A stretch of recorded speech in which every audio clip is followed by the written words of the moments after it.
We can put under the table or so. Yes. No, you should be ready. I'm coming. So that's low. Hi, how are you? Hey, you. Yeah, I'll show you. Where are you going? Is it downstairs? Yeah, there is. Downstairs. No.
Are you the moderator?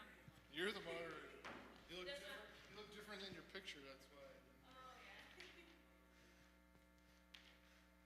Handheld will be better. The stand is just there, just so you have something to put it on.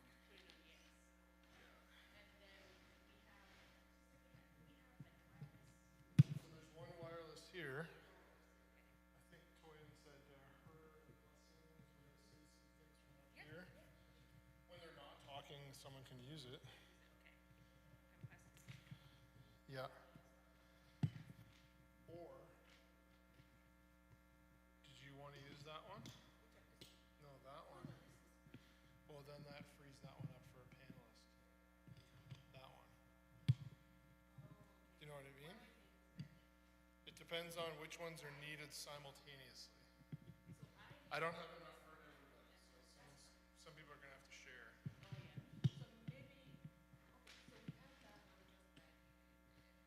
Yeah, that one I'm going to move over.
Good morning, everyone, and my name is Faith Afalabi. Welcome to Community Updates here in Halifax, Nova Scotia, Canada. Today, a very exciting event is happening in 6225 Summit Road in the Faith Tabernacle Church, and it's called the Winning Family Seminar. And it's all about sharing tips, helping new immigrant African family on how to navigate their way as a family and foster and bond relationship well.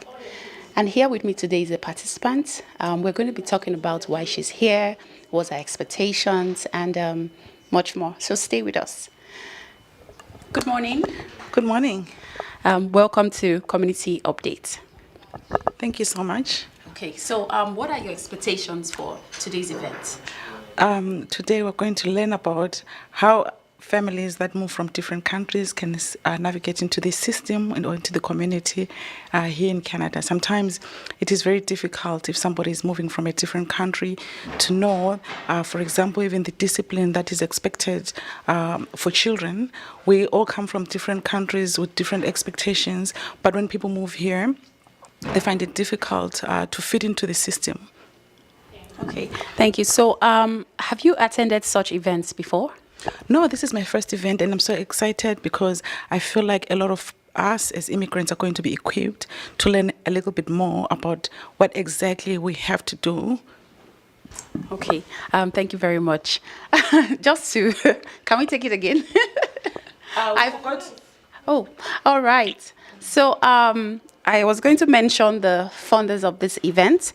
So the sponsor of this event is the United African Canadian Women Association, sponsored by the Community Updates, the Nova Scotia, the government of Nova Scotia, and also the ANNS and immigrant community. So we're going to be back. Please stay tuned, and we'll be back. Thank you.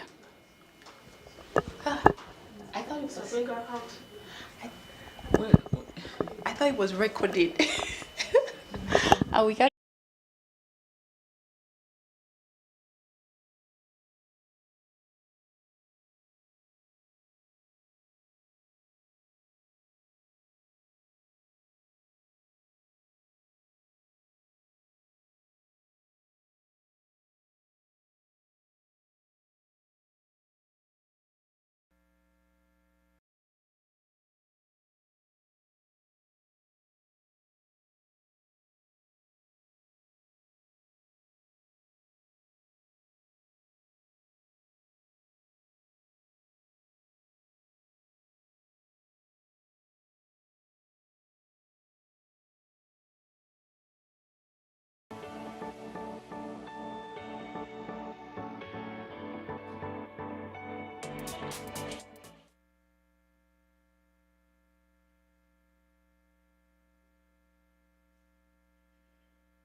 Action. Sorry about the break. Welcome back. And so here with me is. Blessings Nkala. Okay, so we'll continue our conversation. So I just want to know, why did you register for this event?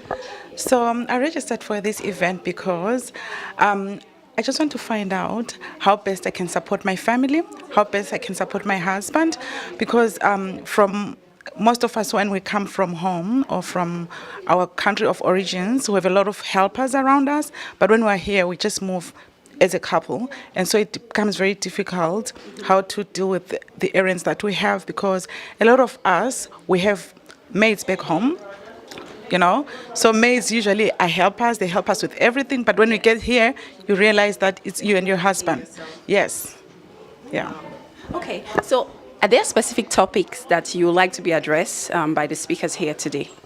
Yeah, I'm hoping that as we're going to be meeting social workers, I'm going to be hearing, a lot of different interesting things on how to navigate, life in this country without judgment, because I realize that our speakers are also immigrants. So that's going to be really easy for me to open up, because I know the challenges that they went through are the challenges that probably I'm going through. Thank you so much, Blessing. And so thank you so much for watching with us. So just stay tuned. We'll have more updates coming your way. Thank you. Thank you.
Welcome back. You're still live on the community updates here in today's seminar on winning family. So here with me is another attendee and part of the people organizing. Let's hear from her. Hi, my name is Ogochukwu Faith Monek Okadike.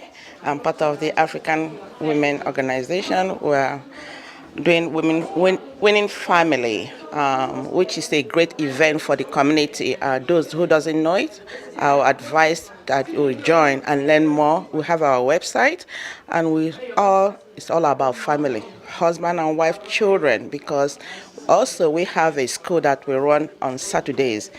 There's more information. Please go to our website. Thank you.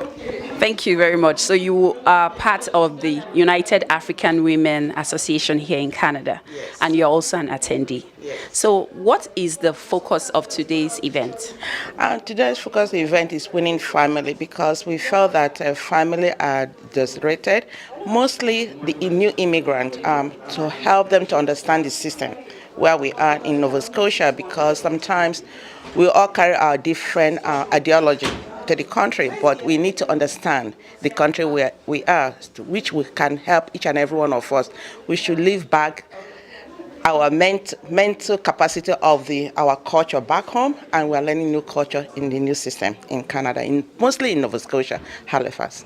Okay. So how long have you been in Canada? I've been in Canada for 33 years. Wow. So You understand the culture. I understand the culture, and it's a good environment to bring up your children, mostly in Nova Scotia, because it depends what your priority are. But learn from others and listen to others that has been here for so long, and don't be ignorant of yourself. When you learn from others and have good contact, you're able to understand the community very well and contribute, give back to the society. So are there any specific topic that you like the speakers to address? Not really, but it's good for me to learn, because right now my daughter is already married. So I'm looking forward to have a grandchild in Nova Scotia so that I can able to bring them up and give them what I've learned, and for them to be who they are, and also for them not to forget their culture, because culture is the hierarchy of who you are, because sometimes we tend to forget that. Thank you so much, Auntie Faith, and enjoy the program today. Thank you, I will. Thank you.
our skills, professional skills, human skills become more reflective into the community, into the society.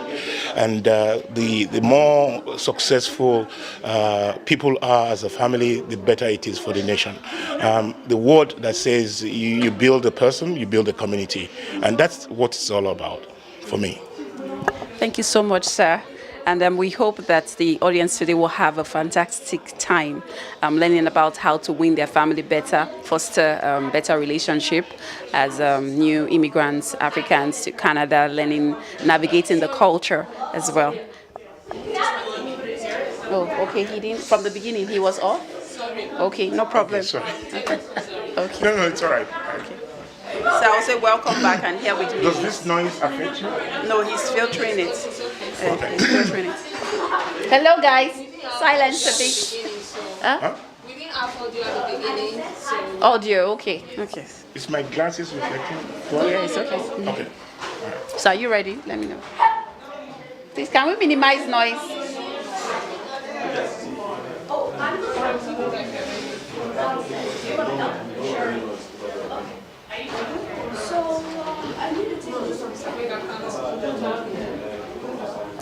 Welcome back, and here today's events. So let's meet him. My name is Yemi Akindoju. Nice to meet you.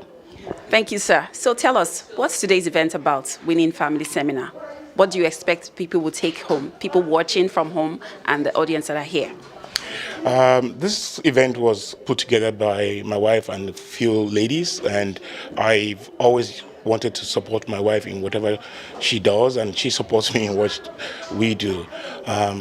Family is family. You know, we live in a community driven by good families, and as immigrants, it's could be challenging when you first come in. We came in almost 22 years ago, and things changed. We had to start from the beginning, and we had a purpose, and all the experiences that we have walking through this change, it's what we want to share today with newcomers, that if they have a purpose, they'll probably overcome their challenges. Okay. So how long have you been in Canada?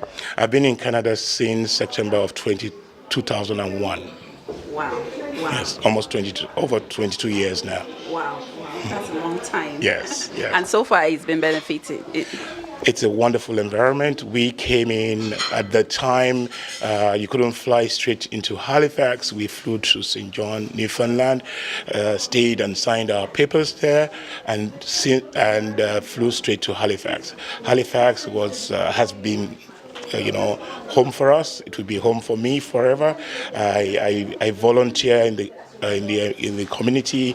I participate in the community. I love the community. I am a Canadian and Nova Scotian and Oregonian.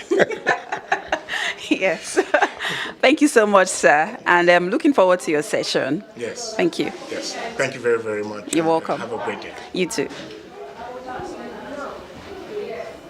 all right. Thank you. Appreciate it. Yes, sir. Thank you so much.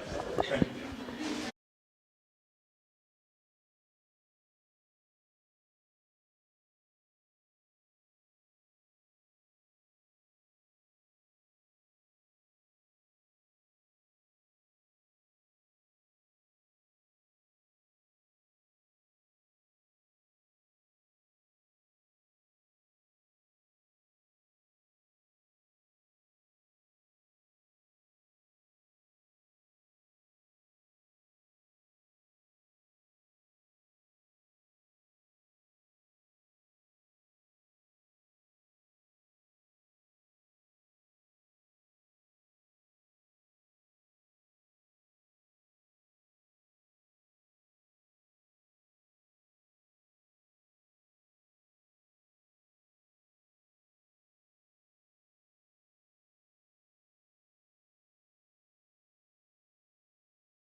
Welcome back to today's event on Winning Family.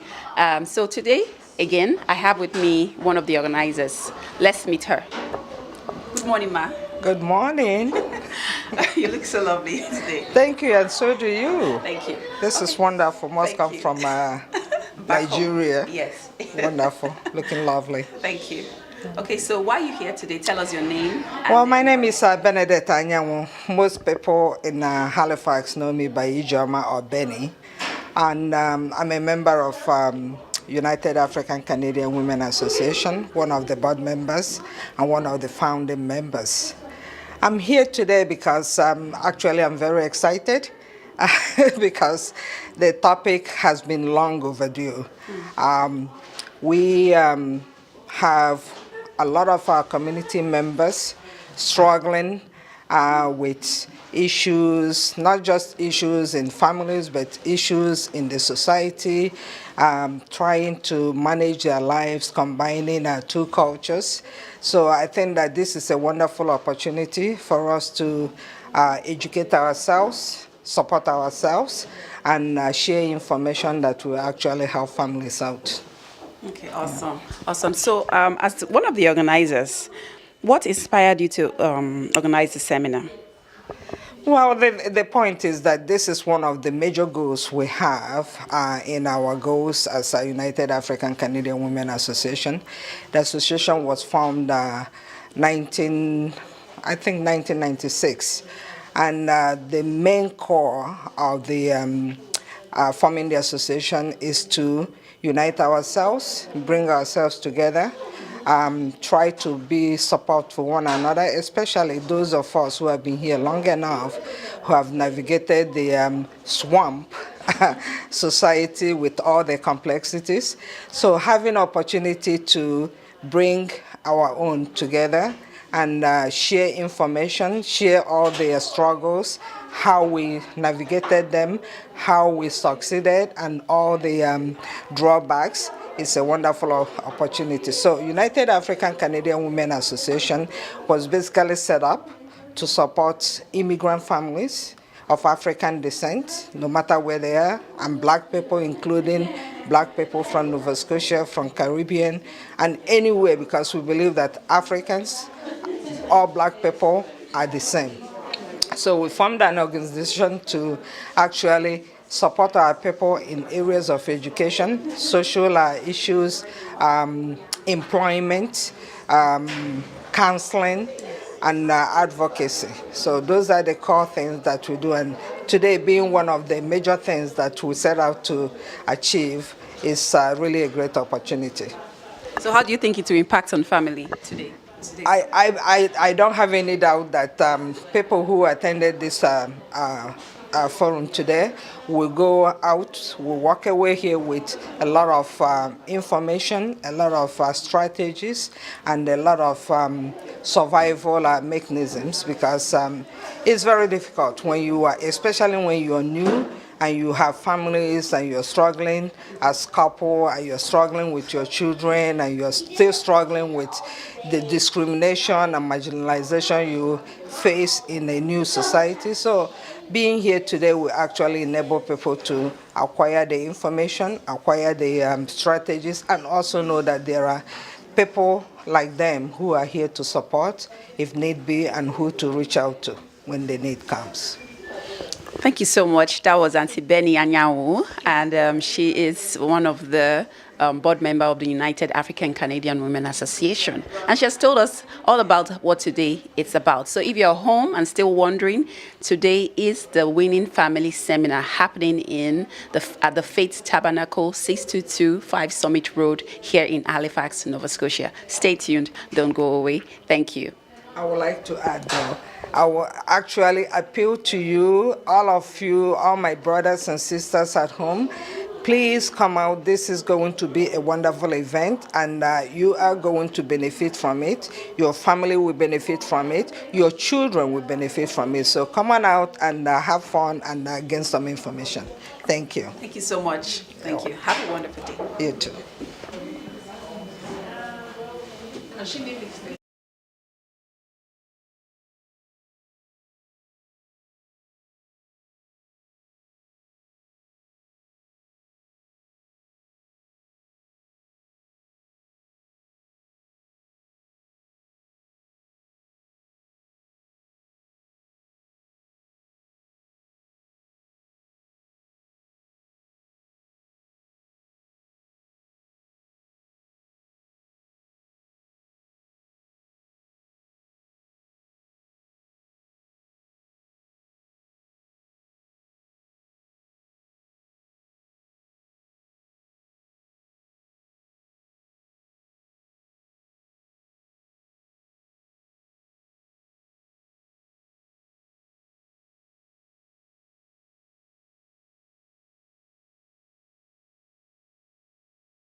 Welcome back. And here with me again is Adebisi Akindoju. I'm from Nigeria. I'm a visitor. Well, I won't say a visitor per se, because I've been coming in and out since 2019. And I love Canada. I love Canadians. They are warm. They are. They like to be together, like one family. I have never, have not attended a seminar like this, but back home in Nigeria, yes, I have attended series. I have even assisted to moderate anything that has to do with family. Because I am a teacher by training, I love children. I love to gather children. I love to see to their well-being, especially girls.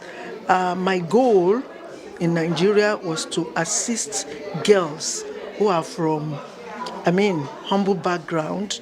Like when I was in school, I would assist them to pay their WAEC fees, to see that their uniforms are well done with my own money. So I love family. I love to see family grow up together, love radiating between parents and children. I love to see a good relationship, especially mothers with children, because mothers are the first teachers in every home. And then like what we are having in Nigeria now, there's a lot of children falling apart because mothers are so busy with work. So I always encourage young mothers that, look, you have to be friends to your children so that they can go out and say, after God is my mother. She can lay her life for me. And by doing that, you have to know their shortcomings, their successes.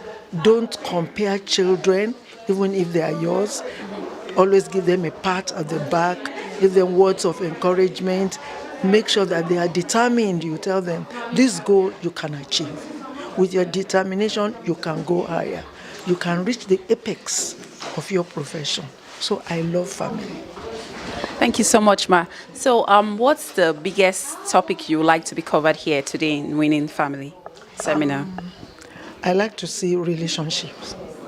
I want to see relationships. I want people to talk about relationships, bringing up children.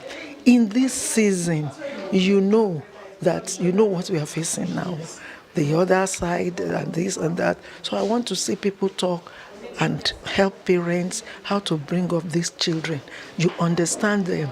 Although you don't say yes to all their requirements, but there is a way you can encourage them to achieve what they want. So that's what I want to see. I want people to talk about relationship, parents, and yes, with their children. Thank you so much, Ma. Enjoy today. Yeah.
Welcome back again. And with me today is... Hi, my name is Temi Tope Abiagom.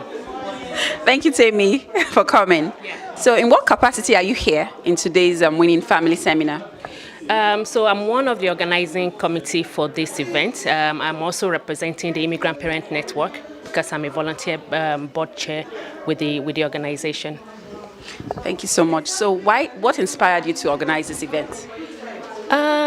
This event is it's really a community collaboration, and it's in response to some of the issues that we see in the community with families moving here to Canada, as well as their children. And we as a community decided to respond to those issues by organizing this event.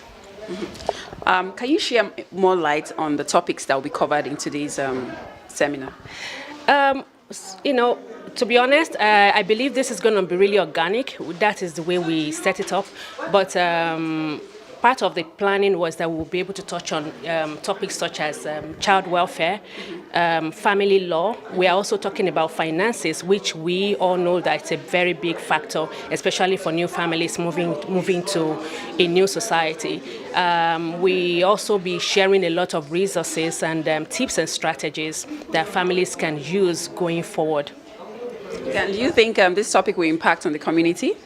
Absolutely, I think so. We have done some events in the past, and we know the impact of those kind of education. So I absolutely believe that this would impact families and help to resolve some of the issues that we face as new immigrants, newcomers in Canadian society. Thank you very much. I hope the participants will have a wonderful day today. Yes, I hope so too. See you there. Yeah, thank you.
Welcome back. And here with me today again is one of the organizers, and you're about to meet her. So, tell us, what's your name? My name is Toyin Akindoju, and I'm a member of the United African Canadian Women's Association, as well as a member of the Association of Nigerians in Nova Scotia.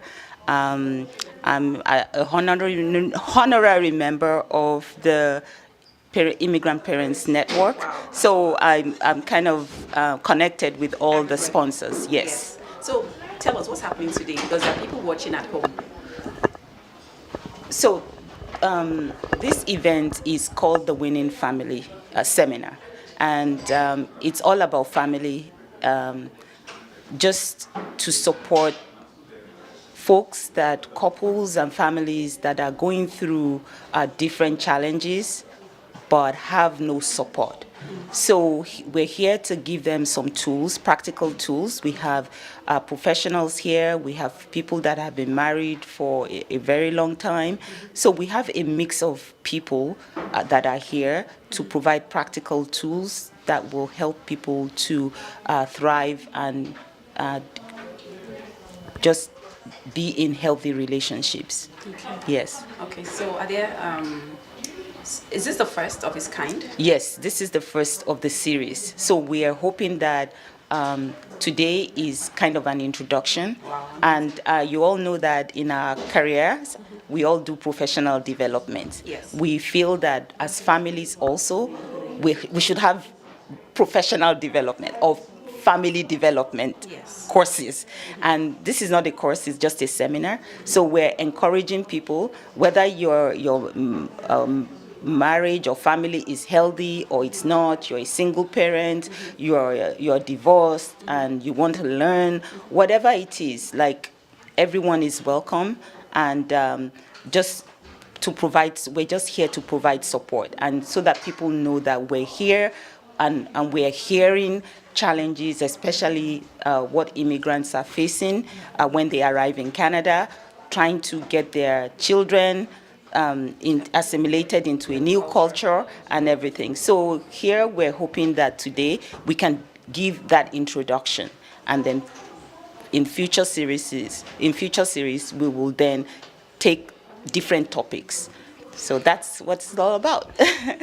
Thank you so much, Ma. And we hope the audience watching will have a wonderful day today. I hope so. Thank you for your time, and thanks to Community Update for sponsoring the event as well. Thank you.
All right, I see that people are getting tea and coffee, and I see that a few people, they now have coffee, which is good. That makes me feel good too. So just to let you know, our parking, if you're parked at the funeral home, that's not the recommended parking. There's street parking. Please go park your car on the street or at Sobeys or behind Sobeys. There's parking there. If you have parked at the funeral home, that's not the best place for you to park today because there might be a funeral going on.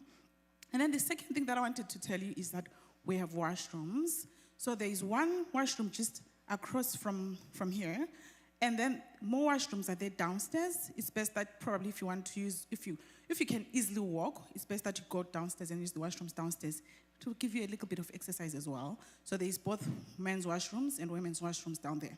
Okay, so you go to as if you're going to the left, there's a stairway there on your left, then you keep going down, and when you reach the bottom of the stairway, you go to the right. That's where you'll find all the washrooms. They have signs by the door for ladies and for gentlemen. Okay, and then the next thing is continue drinking your tea and coffee. I'm going to ask Dr. Toyin Akunjoku to come in front.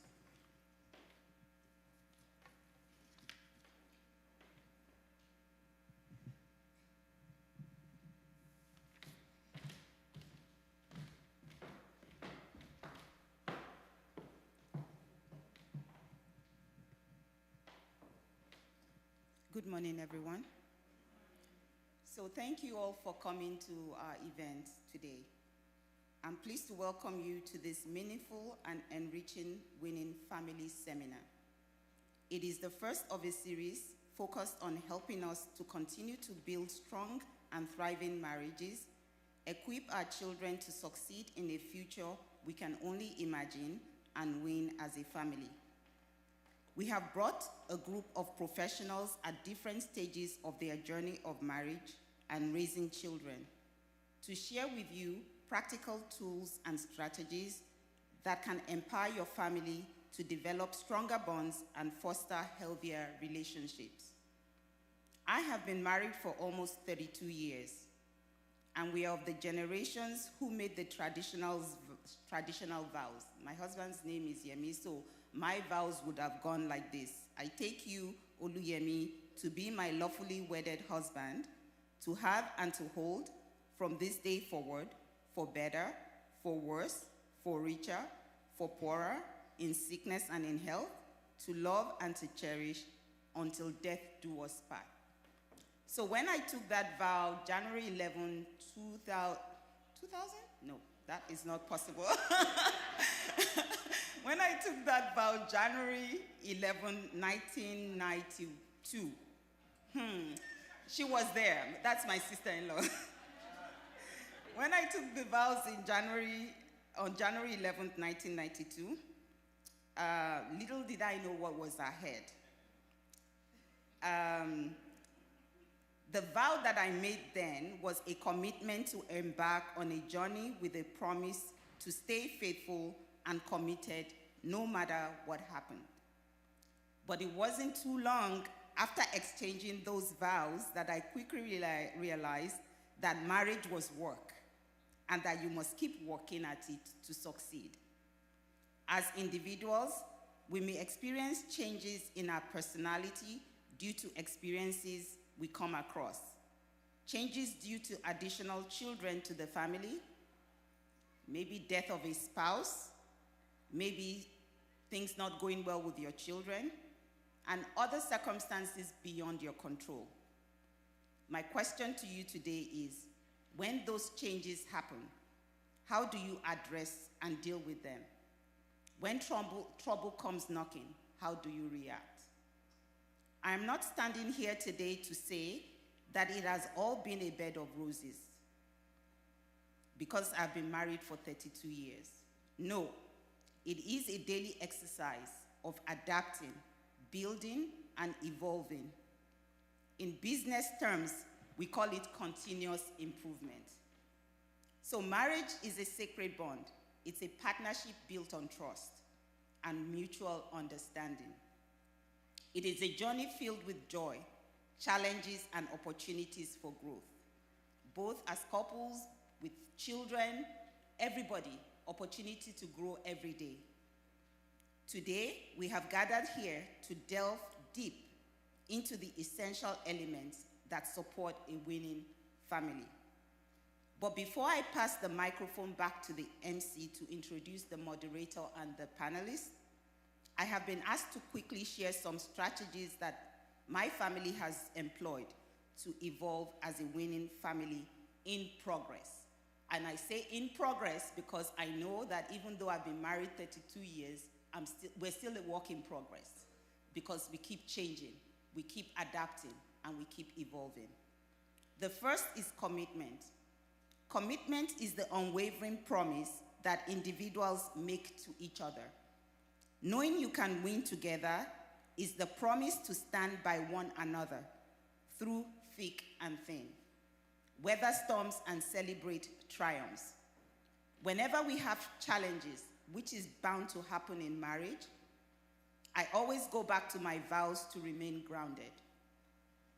Then, through love, sacrifice, forgiveness, compromise, we talk through the issues to resolve the problems because we are not perfect. It is being committed that helps you to trust one another. We have built our relationship on trust, and both of us agreed on day one that divorce was not an option for us. So, we have dedicated our lives to putting in the hard work to ensure success. Second is communication. Communication, as we all know, is the cornerstone of successful relationships. In our secular lives, we are tested for our communication skills. If you've gone for an interview, there's bound to be a question on how is your communication skill? Tell us about a time you had difficult conversation. Tell us a time, blah, blah, blah, something about communications. So communication is equally crucial in marriage and raising children. And it is through open, honest, and empathetic conversations that we bridge gaps, resolve conflicts, and forge connections with each other that can withstand the test of time. What works for us is that I am an introvert, a woman of few words. My husband, on the other hand, is an extrovert. He likes to talk. So what do? What happens? He talks, and I listen, and I say a few words. But at the end of the day, we compromise and we agree, and no matter what, there's always a solution. There's always a solution, so long as you always have it at the back of your mind that you are on one team. So yelling, making nasty comments, and holding a grudge against your spouse for weeks will not help you. The same goes for your children. As your children grow up, as they evolve, things change. You need to manage how you bring them up. You need to manage 8 to 14, the years of impression. You need to invest time. You need to talk to them. You need to know what is going on with them. And that is communication. You need to have that constant conversation with your kids and know where they are. So the third one is having common goals, which is another important element that will provide a roadmap for your journey together. Sharing aspirations and working towards a shared vision can strengthen your union and give a sense of purpose that fuels your mutual growth. My husband and I have common goals with important stuff, like finances and raising our children.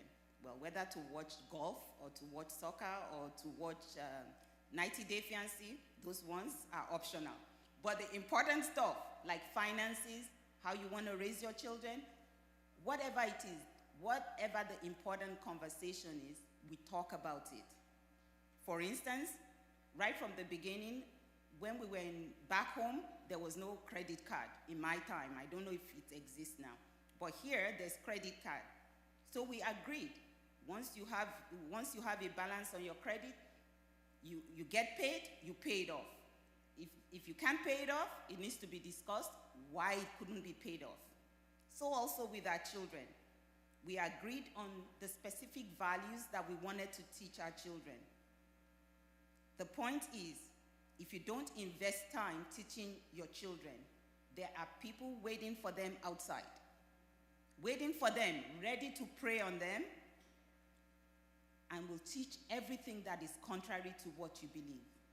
So you have to invest that time. The third one is compassion. Compassion is the cornerstone of understanding and supporting your partner. It is about seeking to understand before seeking to be understood. It's about being present, empathetic, and extending support when needed. This is particularly important when change occurs. How do we show up for our partners and children when life happens and they are sad, unhappy, or stressed? Do we compound the situation or provide the emotional support they need to overcome whatever challenges they're going through or whatever is happening? Compassion should be foremost in the mind of those of us who have immigrated to Canada. We all know the transition period is usually the most challenging for families because back home you probably had support, families, you had grandmas, grandmoms, aunties, uncles, you had a whole village around you. Then you come into a country where there's no real support, so you have to figure a way out. Part of it is compassion. How do you support each other? How do you help each other? Some may have to go back to school. Some may have to start working at levels below what they were used to back home.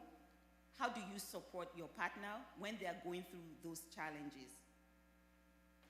So compassion also helps us to understand that neither partner in a marriage is perfect and everyone makes mistakes. Also, compassion makes us understand that our children also make mistakes. So you must forgive your partner when they make mistakes and ask for forgiveness when you are wrong for your relationship to last long. Confidence in yourselves and in each other is the bedrock of a resilient marriage. It is the belief that together you can overcome any obstacle, achieve any dream, and face any challenge that life throws your way. We began another phase of life when we arrived in Canada 22 years ago. There was sadness, steep hills to climb, going back to school, looking for work, and emotional challenges. But we remained steadfast and were confident that we could overcome anything with God's grace. So throughout this seminar, the panelists will explore practical strategies, meaningful insights, and heartfelt stories that exemplify this vital aspect of a winning family.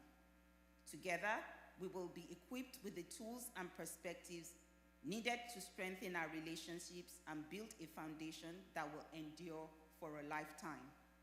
Thank you for joining us to dedicate your families toward a more profound connection, shared dreams, and enduring love. Let us begin this seminar with open hearts and eager minds, ready to enrich our marriages and nurturing of our children and our overall life experiences. Thank you.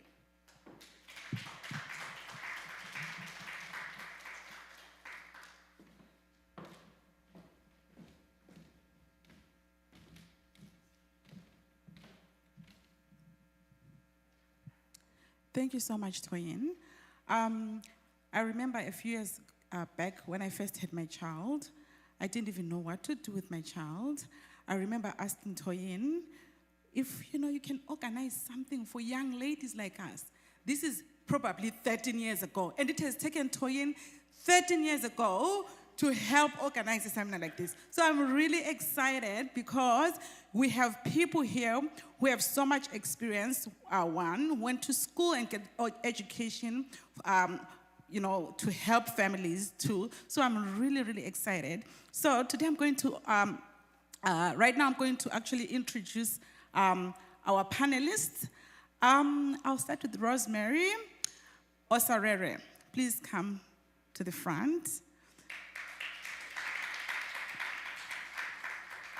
So Rosemary is a family lawyer.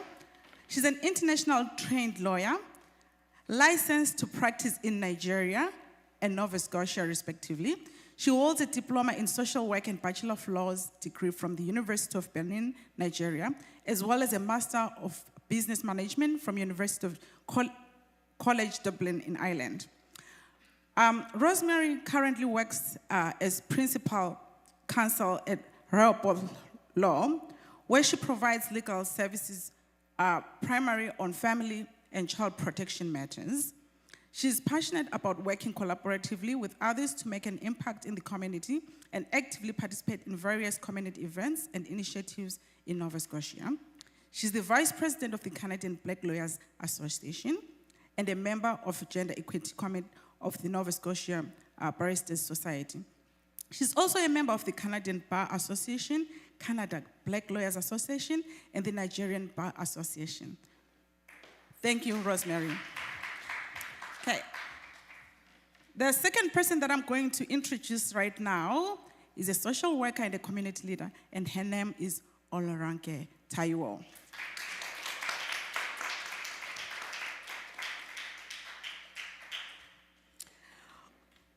Oloranke Taiwo recently retired after 14 years plus as the Black Student Advisor of both Dalhousie and the University of King's College. In addition, she's also a social work private practitioner. Oloranke is an active member of many associations in the community, among which are the Association of Black Social Workers and the United African Canadian Women Association. She was the chair of the Summer Research Committee, Imhotep Academy at Dalhousie University before she retired. In 2016 and 2008, respectively, Ronke earned both her bachelor's and master's degree in social work from Dalhousie University and became a registered social worker. Who does that? Both? Okay. In June of 2006, Ms. Taiwo became a contributor of the Fighting for Change, a book that was edited by Senator Dr. Wanda Thomas Bernard. Oloranke is a woman of faith, married to Dr. Emmanuel Taiwo, and they are both blessed with 3 adult children and 3 adorable grandchildren. Thank you, Dr. Oloranke. Okay. Our next panelist is Iman Mohammed Yafta.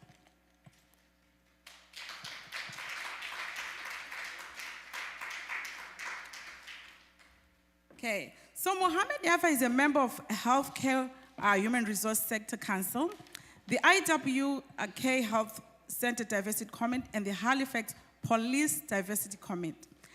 Iman Yafa is currently a talent and organizational development consultant at the Nova Scotia Health Authority, with focus on diversity, inclusion, and cultural competence.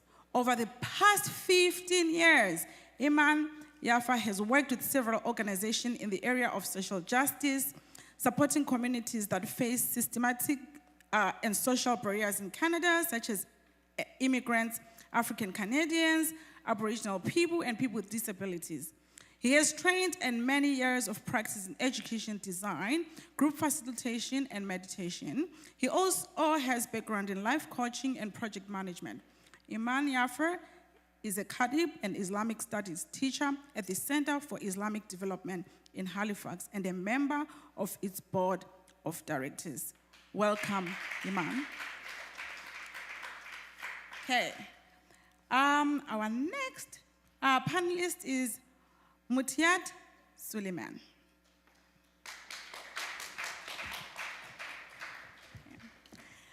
Dr. Mutiat Suleiman is currently a psychiatrist at Nova Scotia Hospital, and she's an assistant professor as well at the EDIA director in the Department of Psychiatry at Dalhousie University. Dr. Suleiman's special interest is around autism spectrum disorders, with a strong focus on enhancing their environment to optimize their mental health and behavioral needs.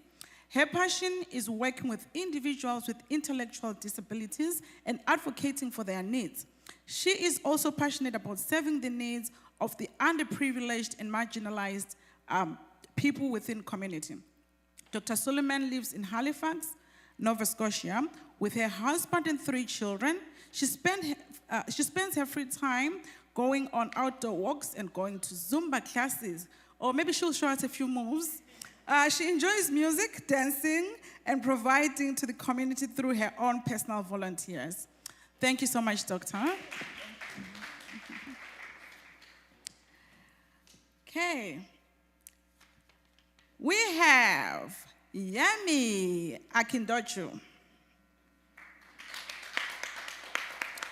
Okay. Oluyemi Akindochu is a business owner and community leader.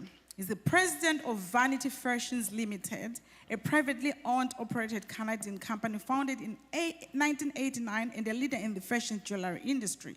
Prior to this, Yemi worked with Scotiabank for over 13 years, where he retired as a senior client relationship manager, commercial banking. Immediately prior to immigrating to Canada in 2001, Yemi was a senior executive and head of commercial banking in Sterling Bank in Nigeria. Yemi has been recognized for his creativity and fresh perspective in solving problems for clients. As a senior executive, he was responsible for setting the strategic direction and leading all lines of business that served small businesses, retail, and commission clients. A very active member of the community in Halifax outside of work. He enjoys spending quality time with friends, swimming, and golfing. He's also involved in community work through volunteer board and membership in the following organization. He's been a board member for Canadian Association for the Police Governance. He's been the board member of the Police Commissioners. He's been a board member for Soca Nova Scotia. He's been a board member for Black Business Initiative. Thank you, Yemi, for joining us. Okay, we have Chidi Makuya Kolam, who is a social worker.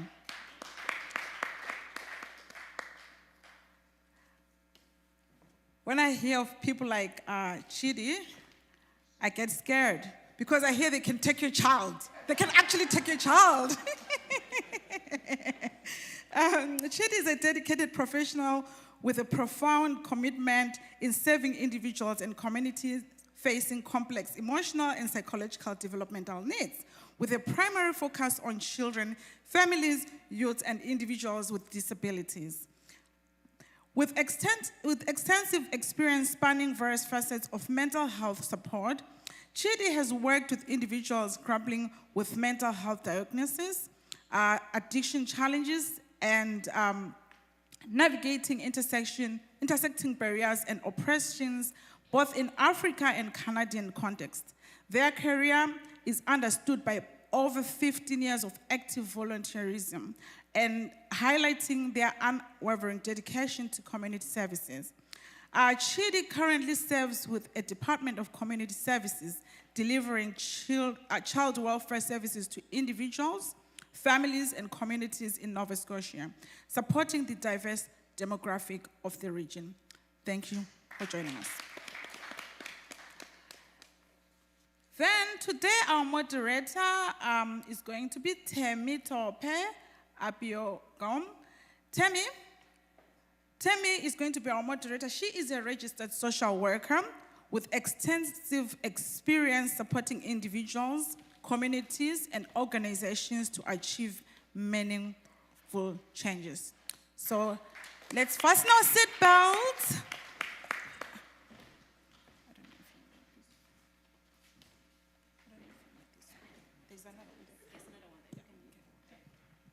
Thank you, Blessing. Can I give you a hug before you go? Blessings. She's ignoring me. Sometimes she does like that. So again, welcome everyone for joining us this morning. Thank you for the panelists for joining us for this event. This is a great honor for me to be moderating this session. Okay, can everyone hear me now? Thank you. So this is a great honor to be moderating this event. Many people on the panelists are my mentors, people who I look up to, and they've brought lots of experience, both lived experience and professional experience for us today. And I'm so excited that we are going to be able to glean into their wisdom, take something away, and improve our lives. So Dr. Sulaiman, I also dance Zumba, just to let you know. So we have some commonalities there. And I see social workers here. I'm also a social worker. I'm coming to learn some family law, for sure. Yeah, so so this morning we will be talking to the panelists. They will be sharing their experiences, and they will be going away with tips and strategies to improve our lives as we integrate into Canadian society. So in the next 1 hour, they will be sharing some things with us. So they will be giving us like a welcome remarks, after which I will set you free for like 10 minutes to take some bathroom wash. You can have a bathroom break and maybe just say hi to the person next to you. Then afterwards, we will come back and then we would have question and answers for our panelists. And then one of my goals today is to make space for you, and I mean the audience. This is not about me. This is really about making sure that we get the best out of our panelists. So I will try my best to squeeze them and making sure that we get all we can from you today. And you would have to bear with me when I start my questioning and follow-ups, okay? So if we have more time at the end of it, I'm hoping that you would have 1 or 2 questions that you want to ask the panelists, apart from the questions that I have here. The questions I have here also came from the community. So these are questions that we've heard people talk about, but I want you to be able to ask questions as well. So while this is going on, if you have any question, please put it down on a paper and you can drop it at the registration desk. And someone will be able to pass down to me while we move ahead. And if you're comfortable, you can ask the question after the panel question. So without further ado, I'm going to ask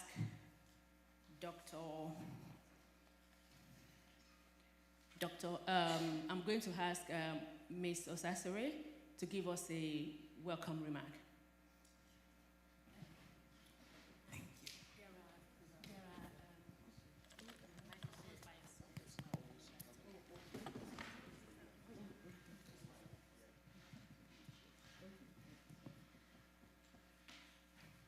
Thank you very much for having me. It's a privilege to be here this morning to share and also to learn. I am a family lawyer and also a mother, a wife. I've been married for 21 years. I've been with my husband for 25 years. I'm still learning. A winning family is not a perfect family. A winning family is a family that has come together to make it work.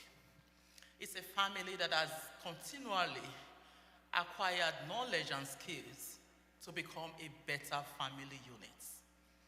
A winning family is a family that takes time to listen to one another. Communication is one thing, but communication is effective when there is encoding and decoding. I may not be talking, I may be talking, you have to listen. So it's a two-way thing. So a winning family takes time to communicate. They have open and honest communication with each other. They find things of common interest and engage in them together. A winning family is a family that tolerates, that is very forgiving. They are a family that manages their finances together and presents a united front to their children as well. A winning family is not a divided family. So I am very honored to be in a profession where I deal with families on a daily basis. And one of the striking things that comes up in our consultations is, oh, he spends family money, she spends family money without my consent. he doesn't listen, he doesn't help. And the common ground is not about having a joint account. The common ground is understanding and having a goal. So I know we're going to learn a lot from the other panelists. I don't want to regurge what has been said, but I'm open to questions. And I hope our panelists will be able to throw more light into whatever questions we have. And another thing I wanted to just chip in before I hand over to the next panelist is a winning family is a family that prays together. They eat together, they do things together as a family. So thank you very much for having me. Thank you very much. Thank you for sharing that with us. So next is Mrs. Oluronke Taiwo, fondly known as Auntie Ronke. Yeah. Yep. My name, as you have heard, is called Ronke Taiwo. First of all, I will start that I have been married for 42 years and I've known my husband for 48 years. I'm a grandmother of, I'm a mother of 3 adults and grandmother of 3 young ones. So like you have said, I have about 6 degrees. Was it easy? No. First of all, I want to help you to understand that marriage means that 2 people that came together from 2 different homes, 2 different upbringing, 2 different ideas, 2 different life, but they decided to come together, maybe initially. They love each other. So when you come together, you have made that commitment that you love each other, you want to stay together. It's not easy. Like Toyin has said, it is a commitment. So a winning family, to me, is a home where it's safe.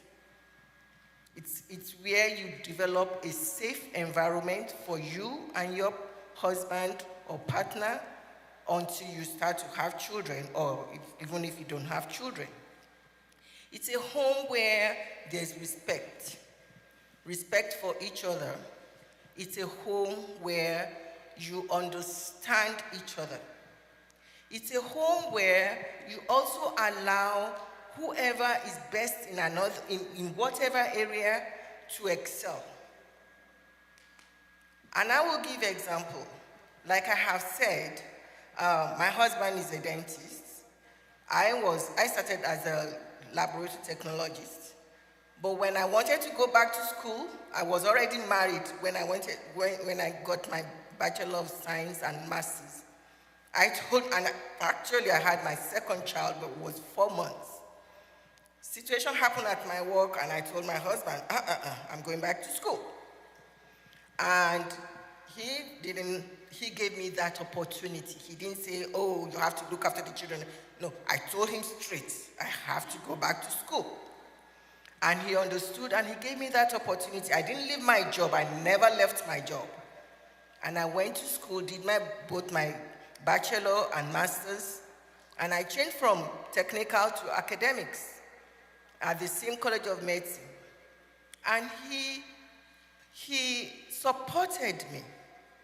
Even though I went to school with a 1.5-year-old or whatever, and a 4-month-old child, he supported me. That's what a winning family is, where you supported each other to succeed. And when I changed to the academics, he supported me along that way.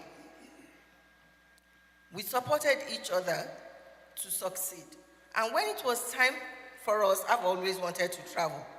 And I gave him that opportunity to travel. But when he's not ready, to me, I said, Ronke, I'm going. And he knows when I say I want something, I want it. But the joy of a winning family is that whoever is it that can bring success to the home the partner allows it.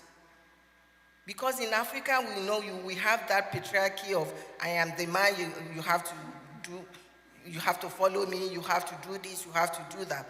But where that partner understands that this is for the benefit of all of us.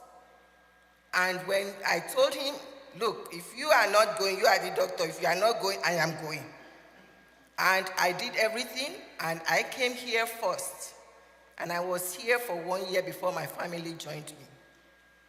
And he looked after 3 children. So that is a winning family for me, because understanding the fact that, okay, this is for the benefit of all of us, not just for me or for anything. And when we got here, it wasn't easy because he was a dentist, a consultant, a head of department at the College of Medicine, but came because he knew that we have to be together. And it wasn't easy. He had to go do all he needed to do before he could practice here. And I had to go back to school, didn't leave my job, go back to school to have to get my bachelor and master's in social work. So we did all we needed to. There was a time that the 5 of us, our 3 children and the 2 parents, we are all in the university. And we still have to be the parents. So we have to build a home where there's unity, there's understanding. There are times that there will be conflict. That is the reality of life. But you have to understand that this is not going to be forever. I remember when we first came, that we will go and get clothes where, common or wherever it is. Our children understood until it got to a place, now you have to get them designer clothes or don't even try to. But we cut our coat according to our size when we first came. We didn't think about, we were doctors and this at home, we had two cars, we had that. We forgot all about that, just to maintain and be what we want to be here. So it doesn't matter who goes first. It doesn't matter. You allow the person that is likely at that point to be successful, to do it. Don't say, I am the man. No, I have to go first. No. Allow whatever it is, whoever it is, and support that person. That is a winning family. A winning family is also where you allow your children to be who they want to be, but guiding them in the way of whatever religion. We are Christians, in the way of the Lord. You have to have a value that your children will look at you. Example, you live by example because they see you, they hear you.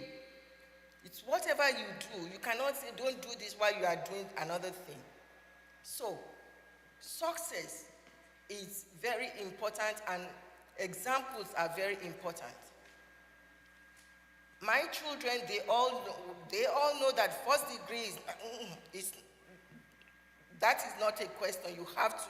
I told them, here, you have to be a professional. And they knew that because they saw the struggle that the 2 parents had to go through to succeed. And I'm thankful that I have 2 nurses and an engineer. Was it easy? No. So it's because they look at us and they saw the struggle that we went. When I had my BSW, I celebrated my 25 years of marriage. 50 years, 50, I was 50. And I was already going into my master's. And I told my children at that time that, don't worry, I'm not going to do PhD. that was my 6th degree, and I said, don't worry, I'm not going to do PhD. Because they understood that, and my son always said, if my mommy can have 6 degrees, what am I doing? So that is an encouragement. So we have to encourage each other, give each other that liberty that is needed. Throughout our time here, we have been here now 25 years. We've gone through a lot of difficulties too. And when the difficulty came, I told my husband, don't worry. Nobody knows, even if we are drinking Gary in our house, nobody knows. I will stand by you, do whatever you need to do. And that was how we went through those difficult times. I pray a lot. I pray a lot. And my husband knows I do. And one other thing is that I look at my husband, I can see through his face, this is not the time to talk. So you have to understand your husband or your partner. And you also have to understand your children. The children, when they are young, it's different, but as soon as they grow up, you have to understand them because you want them to trust you. You want them to talk to you. So a winning family is a family that is united. A winning family is a family where you are sure that come rain, come sunshine, I have somebody that will back me up. I will talk more because I have so many, during my... Thank you. Thank you, Auntie Ronke. Yeah, I will share more through my practice. Yeah, bye.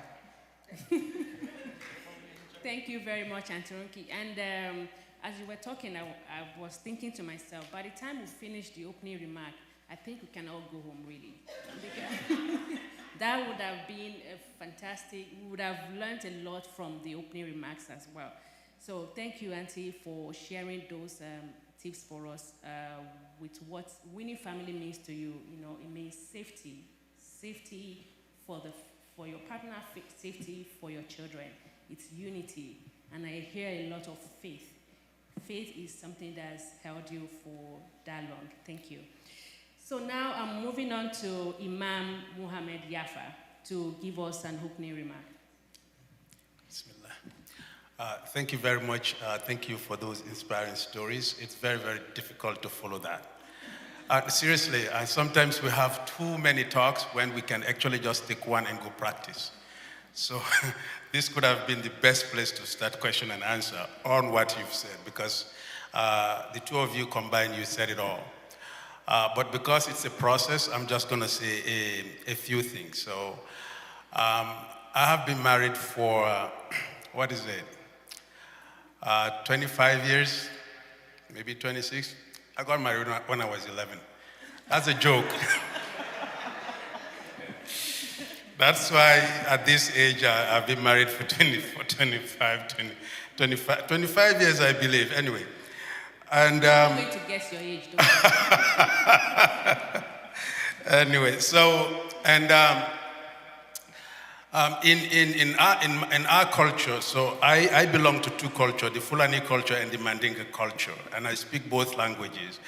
And I wanted to start by when they say family in the Fulani language, when they say musidal, it means one whose hurt you can tolerate. That's the literal meaning of family. The one who can hurt you to a level that you can tolerate, meaning you will know they do not intend to hurt you. When someone hurts you intentionally, that's not your family. When someone hurts you and it is not intentional, you know that you can accept that. And that is to say, in family, there is ups and there are downs as well. And that is the consideration that propel people to be together. I'm an imam in the community, and I officiate marriages. Many of my friends don't know that. I keep that way behind me when I'm in the professional field. One thing I tell the youngsters that come to get married anytime, I tell them, you see this lady that you think you cannot live without? It takes you 1 year maximum, and it could be just 2 months. You'll think, I can really live without her. The same thing with the man. So the considerations and the things that you are looking at today, take a good snapshot of them to use them in the future. Remember today as time goes. Because things will change, the looks will go, the money might go, go, a lot of things will be lost. But the trust that you have today is what will push you ahead forever. And the moment you lose that trust, you start looking at, oh my God, that's the perfect woman. Oh, that's the perfect man. Your family is starting to shake, right? So, and that perfect man, that perfect woman, the moment they come into your life, again, it's another 1 month, then you think it's not perfect. Life is like that. Life is like that. So a family to stay together is to really remember today as you go on in the future. And we say in our traditions, in the Mandinga tradition, the meaning of the word family, bading, it means the children from your ancestral father, and in Mali, the same language, the children from your ancestral mother, the same word, right? So the family means not only husband and wife and children, but also the people that contributed to who you are. And it's really, for those of us, and I believe, looking here, I think we are all from Africa, or we all have African ancestry. We know that it is usually a family marrying to a family. So we refuse the word arranged marriage, but our marriages are arranged, right? It is not, I make a difference between arranged and forced. When you are forced to get married to someone, that's something. But when you go to your family and say, I saw this lady, or the woman said, or the family says, what do you think? This is a good family. Would you like to marry into? That is, they're starting to arrange it. Forcing you is another thing, right?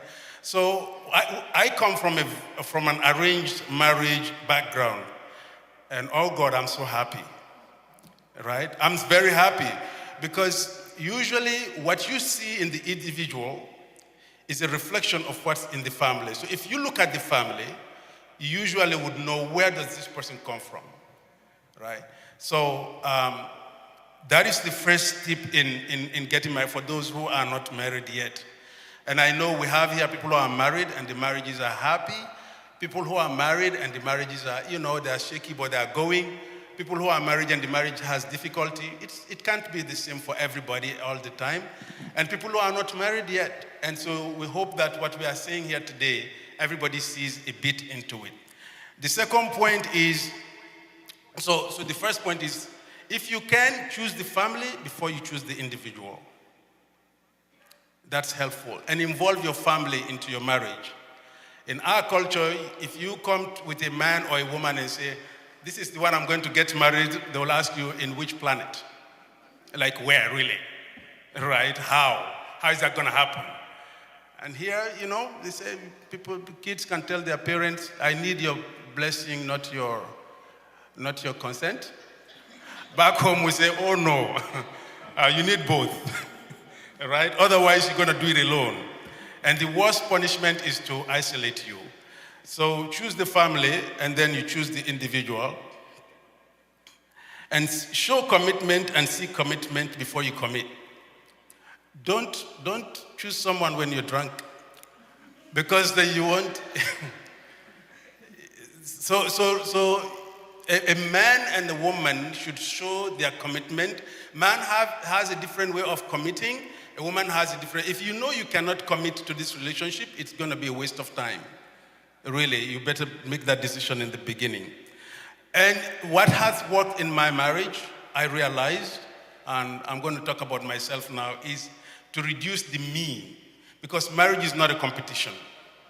It's not a competition, it's a collaboration. Oh, you did this, what about me? Right? Oh, you get this, what about me? I thank God I have not experienced that in my marriage. And I used to intentionally tell folks at my work that I don't even know what is packed for me today for lunch. And in this culture, people get mad. They say, you don't ever prepare your lunch? I said, no. I said, but remember, my marriage is working. Because we are not in competition who prepares lunch, who gives money, who pays this, who makes the bed, who pays for the trip. That's not the competition. This is like Sister Ronke says here, everybody contributes according to their strength. When I came to this country in 2000, my wife was pregnant with our daughter, and we had a 3-year-old. And she was very, very tired. That was a very demanding pregnancy on her. And so I used to be a very good cook in university. I studied in many places. I used to be a very good cook. And I went to the kitchen, I used to prepare food. And this is a woman who would always sugarcoat everything. And she'd tell me, take this away from me and push it.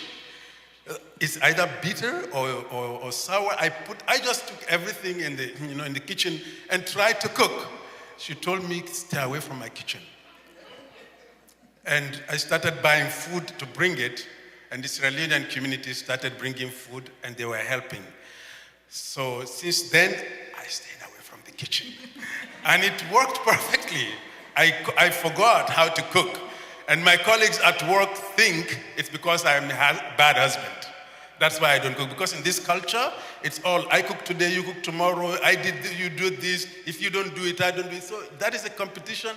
A marriage is collaboration. So a winning family, to me, is a family that collaborates. And I'm going to say this is not a Muslim tradition or an African tradition or my family tradition. Me and my wife, we have one account. This doesn't work for every family. We have one account. I don't question, and she has never wasted our money, and it's working. It's bad, it's bad for me a little bit, and I swear to God, I tried to separate, right? I tried to separate it. So it's whatever works. It's really whatever works for the family. But one thing I do, I'm sharing this. They say a family that prays together stays together. This morning, we prayed together. We did our prayer. Every morning, if I have the time, if we are not late, after prayer, we sit.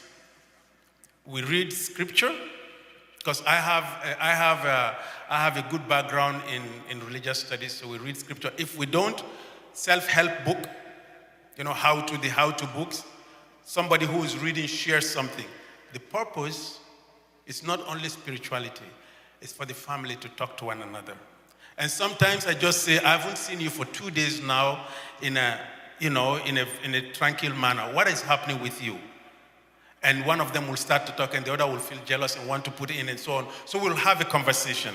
Because this is a culture where mother works, father works, child works, and then we want to compensate that by going to Disney one time a year. It doesn't work. You have to really create space for family to talk together. And then you understand what's going on. I'll keep it at that and pass it on. Thank you very much. Thank you very much. Thank you, Imam Yafa. Thank you for sharing your perspective. And again, I would say that winning family means different things to different people. And what works for A might not necessarily work for B. So, but thank you so much for sharing those perspectives with us. One thing I'm taking away from what you just said is one whose hurt you can tolerate. I think it's really good, not just for the partner, but also for the children as well. And the other thing is those who contribute to who you are, that's family. So I, personally would say I see a lot of family in this house, right? In the audience, I see family right in Canada. And to raise a winning family, yes, we need a village. Thank you again. Moving on to Dr. Sulaiman for the opening remark. Yeah, thank you. Thank you all for having me. It's an honor to be here. Honestly, after listening to these three, I'm like, what am I supposed to say? For me, honestly, I think all has been said. And my mantra in life and what I would say about a winning family is, for me, it is perseverance and kindness. And I say perseverance with as it relates, honestly, to my own family. I am married. I've been married now for 22 years, and I'm blessed with 3 lovely children, 2 girls and a boy. When I got married, it was kind of, according to what Imam said, it was kind of an arranged marriage, and it wasn't like arranged that I was forced. I couldn't be forced. I mean, I went to medical school. I graduated before I met my husband. It was arranged in the sense that I come from a polygamous house. And when I say polygamous house, my father has 35 children. So you can imagine what my house looks like. And we all grew up together. We grew up together with love and compassion. I think one of the greatest gifts that my father taught me is late today. He's been dead for 20 years. I miss him every day of my life. Is how does a man give kindness and love to 35 children, which he did for all of us and his wives. And so one of my step-sisters, and this is to tell you how close-knitted we are in my family. So my stepsister, not my mother's child, my stepmother's daughter, introduced me to my husband.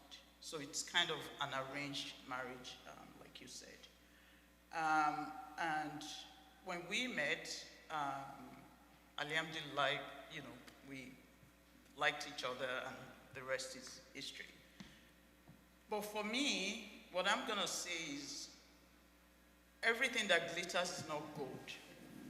So a winning family to me, honestly, means your faith in God, your perseverance, and your kindness, patience, and compassion. Because for me, it has not been easy. But I would say that a winning family for me is that I continue to work hard every day on my marriage. And I tell myself, divorce is not an answer. As long as there's no physical, emotional, psychological abuse, I'm a psychiatrist. I would never tell anyone to stay within an abusive marriage. As long as you don't have that, I would say if you persevere, if you believe in God, if you surround yourself with good people within the community. One other thing I need to say is that surround yourself with a lot of social support within your community. Find a trusted, find someone you can trust within your community. And I think for me, that is a winning family. When there are issues, because there are going to be issues. In my own marriage, it has not been a bed of roses, and it's not by any stretch perfect. But I've surrounded myself with good people in the community, people I can talk to and say, these are the things that are going on. I do not say to myself, you're a psychiatrist, you should just, walk out of this marriage. I tell myself, this is going to work, because my profession allows me to talk to, talk to clients, speak to families, sit in family meetings, help people resolve conflicts. And that's what I do in my home. What I do in my home is I practice what I do at work. If it's not working out, I'm like, you know what, it's gonna work. So I think for me, one thing I want you to take away is that you have to persevere. It's not gonna be easy. If I tell you my story, it's not a perfect story. So I left Nigeria first, like Auntie Ronke did. I went to Dublin, Ireland, and I did my residency. My husband joined me later. I had my children almost all by myself. Like, he would come, I'll get pregnant, he would go. So, when I talk to people, I'm like, I've been a single parent, partly, for the most part of the 22 years that I've been married. But what has kept me going is my perseverance and resilience and my faith in God, and I continue to forge ahead. And I just tell people, when you see two couples and you think they're perfect, there's nothing like perfect. So you need to persevere, you need to be kind and compassionate, and you need to surround yourself within the community with good people. We have our culture, we need to stay true to our culture and our values, and even when we come to a different, when we immigrate to a different culture, we still want to hold some of our values, and we take what we think is valuable within the host culture. Thank you very much. Thank you, Dr. Sulaiman. And I'm just going to say one thing that you said that was right.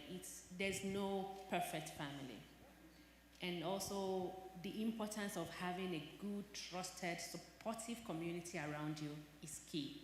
And I think this event is doing just that. So apart from listening to the panelists, I'm hoping that by the time we finish this event, you would be able to mingle and network and meet people within the community if you have not already done so. Thank you again. Now I'm moving on to my uncle, Mr. Akidoju, for the opening remark. Well, thank you very, very much. And first of all, I want to thank the ladies that put this together, the organizations that have supported them to make this work. When my wife started, she spoke about a Yemi. I'm the Yemi. I was lucky enough to get married to a lady in January 11th of 1992. She publicly gave or renewed her vow. I want to thank her for that, emotionally. And I want to put that vow back, that I will stay by you, Tori. I will love you all the days of my life.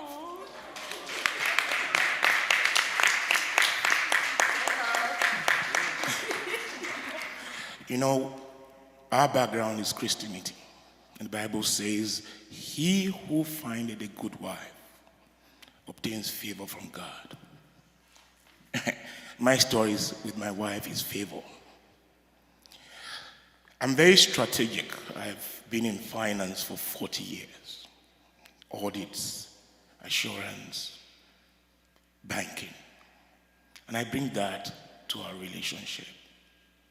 And I know that when we started, we were driven by purpose, clear purpose in our wedding, in our relationship. But I want to share something with you tonight, or today. You've had 1, 2, 3, 4. I'm the 5th speaker. I am learning a lot. You know math, you know what we call a linear graph, there are points. You will find something similar. Though we come from different backgrounds, Muslim, Christian, but there's something similar in what 4 people have said before me that I'm going to say, and likely my brother beside me would say. That's what you have to go with. Those things that are similar, those things that really resonate with a family and a winning family. Our family is driven by purpose, but supported by clear plan that could change around environment. We have 3 children, a boy and 2 girls, to the glory of God. But one of the few things that the earlier speakers said that resonates with my family in what I call purpose is being prayers. You know, there could be disputes in the relationship during the day.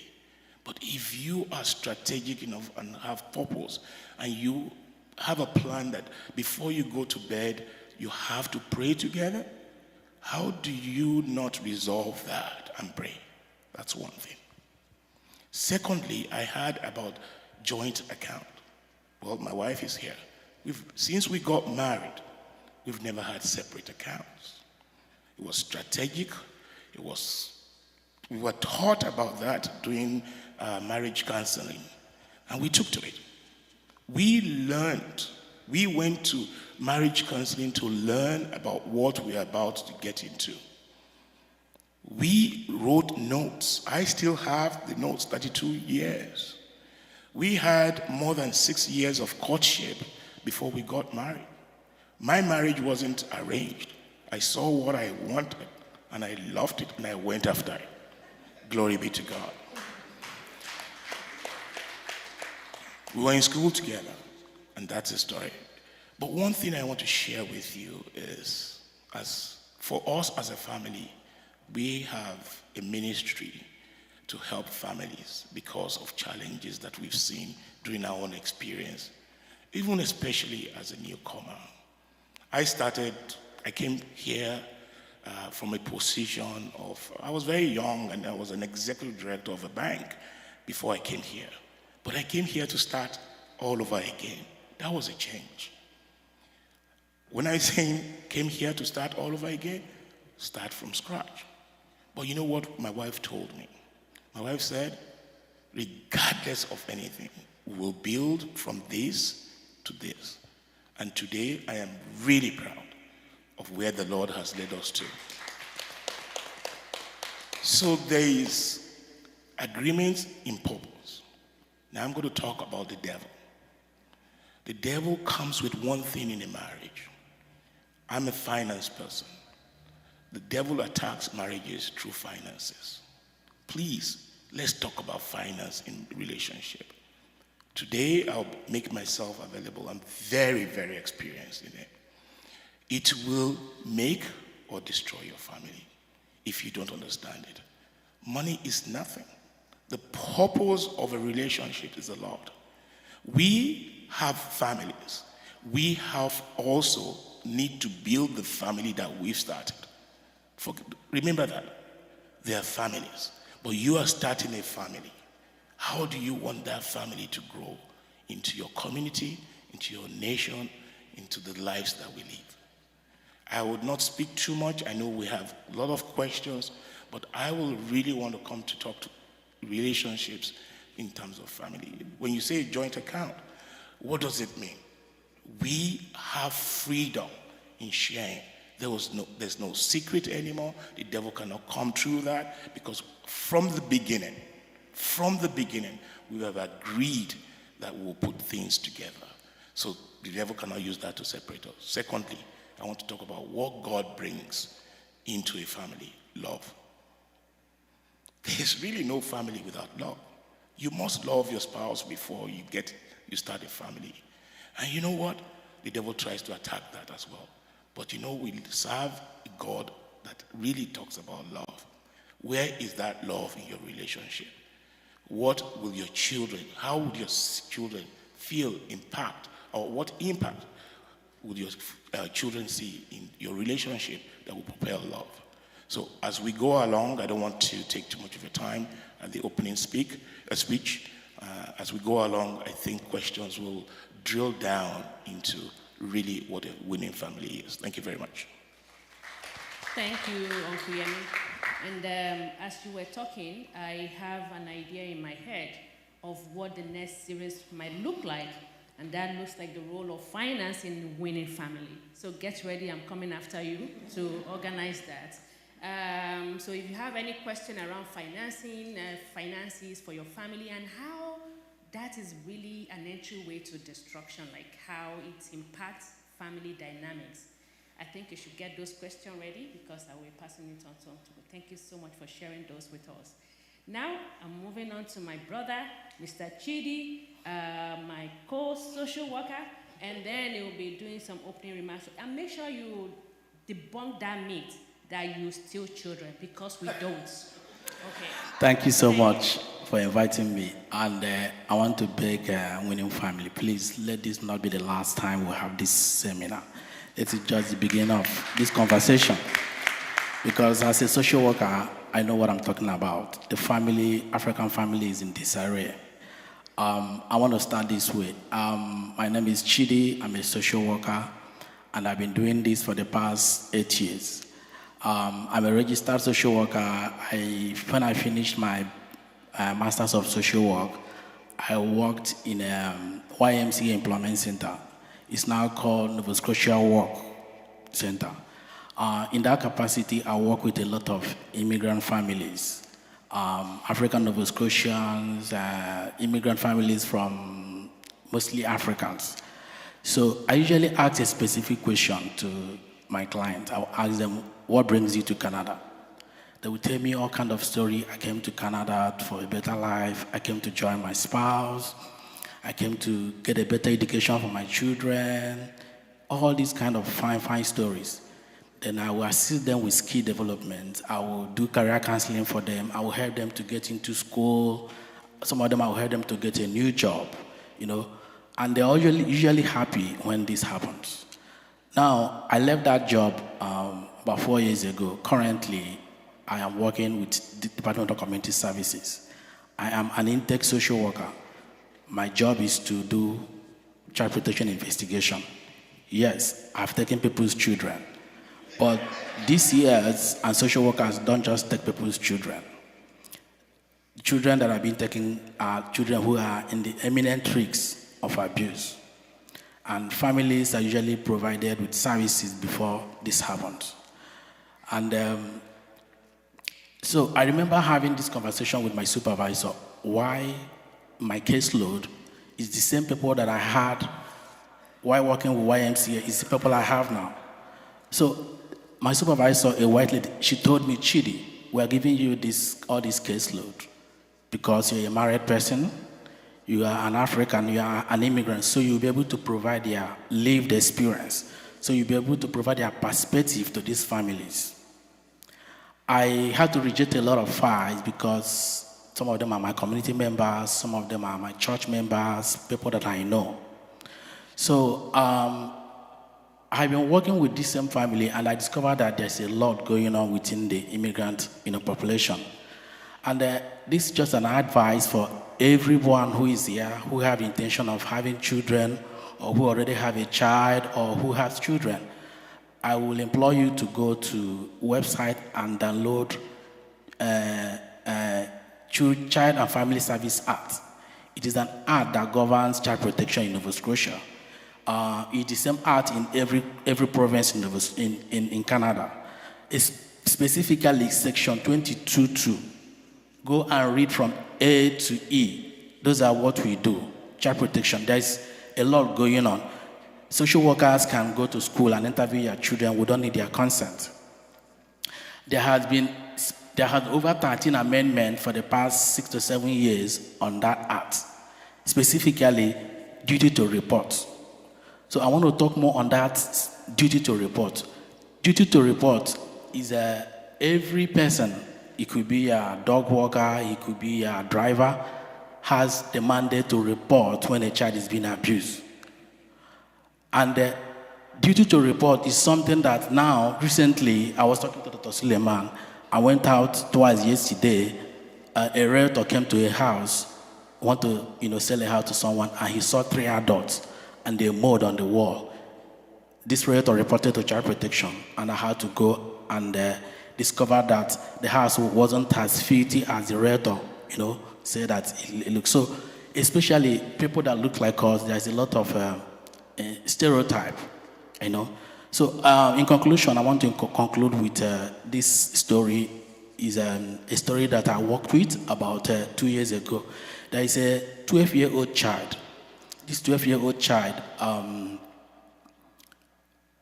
discovered that at home there's a lot of yelling, there's a lot of abuse. Mom and dad don't talk for months, but they live in the same house. So this child got so frustrated, he's not able to, to share his anger or his frustration with anybody. He asked his parents if he can go for sleepover. They allowed him to go to sleepover. So of course he went to sleepover to a white family. So when he came back, he learned a new thing. What he learned was the use of F word. Anytime he feels frustrated, he will say fuck. Anytime he feels frustrated, he will say fuck. So he went to school and he was using this word all around. So teachers got concerned and they called the dad. We noticed that your child have a new behavior. We want you to address it.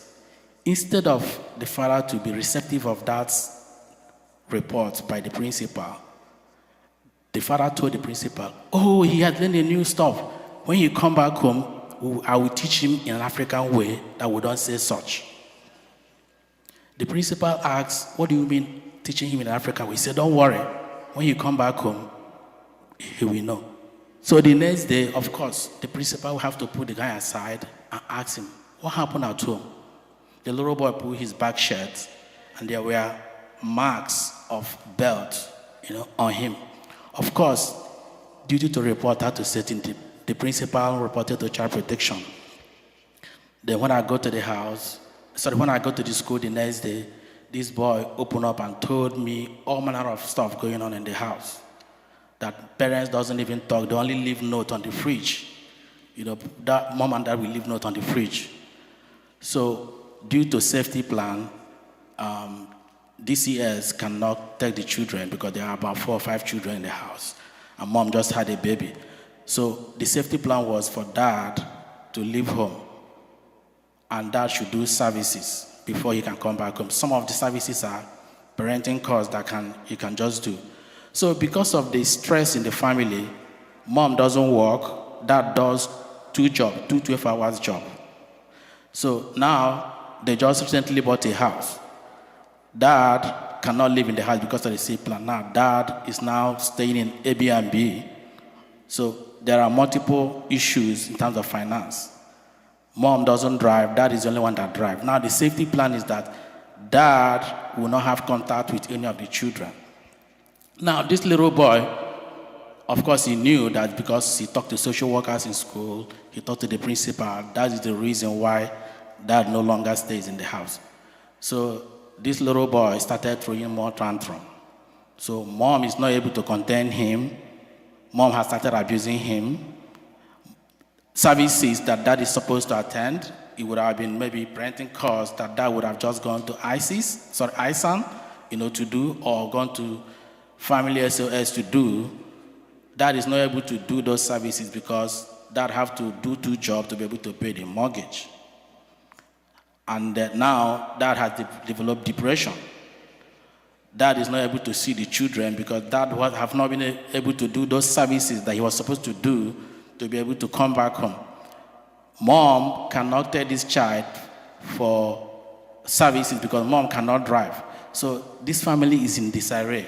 This family that I kind of like family that I met while I was doing my job with YMCA, I have this good plan of coming to Canada to give a good education, a better education for the children. Now this family I'm seeing them now in this other job as a child protection social worker. The family is in disarray. Now what I want to advise is just that if you're a family here, you have issues that have to do with marital issues, there are services in place. I brought some services which I'm going to be sharing. There are services for finance. There are services for mental health. There are services for all manner of things. Then I don't know if I'm allowed to say this here. There are also gaps in services that have cultural perspective. Now, winning family, you can move from this level to having a cultural appropriate parenting, arm that can teach immigrant families parenting course. I know there is a Fairview Family Center. Is a kind of an organization. They have some parenting, course, So this family that would have just probably that maybe dad would have used his employment assistance program to seek some help, or they would have talked to, community members, to be able to get some advice on how to deal with their child. They would have probably just been able to also, meet some other people, to be able to get some services. But now, just because of the comments dad made and abusing the child, the family is completely in disarray. And this little boy was in the verge of coming into temporary care of the agency. So if your child is ever been taken away and go to residential home, that child will never remain the same again, because they will meet people that are even more, have some more behavioral issues, than them. And the multiple workers, child and youth care workers, will be working with their child. They will have multiple behaviors. So when they come back home, they will never remain the same. So this is just what I want to say for now. Maybe when more question comes, I'll be able to share more. Thank you very much, Ibu. Thank you so very much.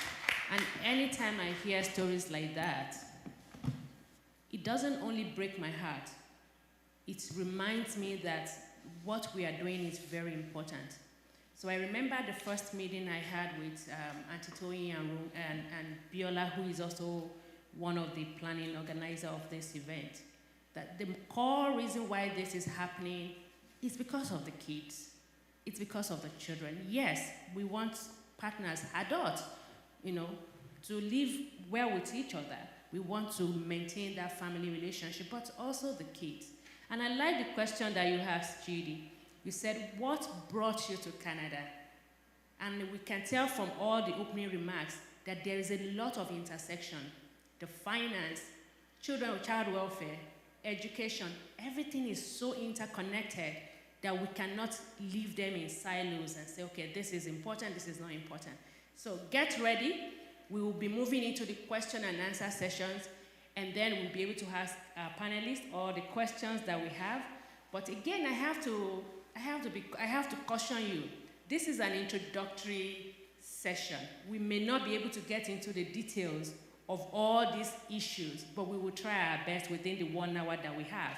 But I'm bringing all of you back for a different session on each of these topics, for sure. So right now, we will take a break, about 10 minutes.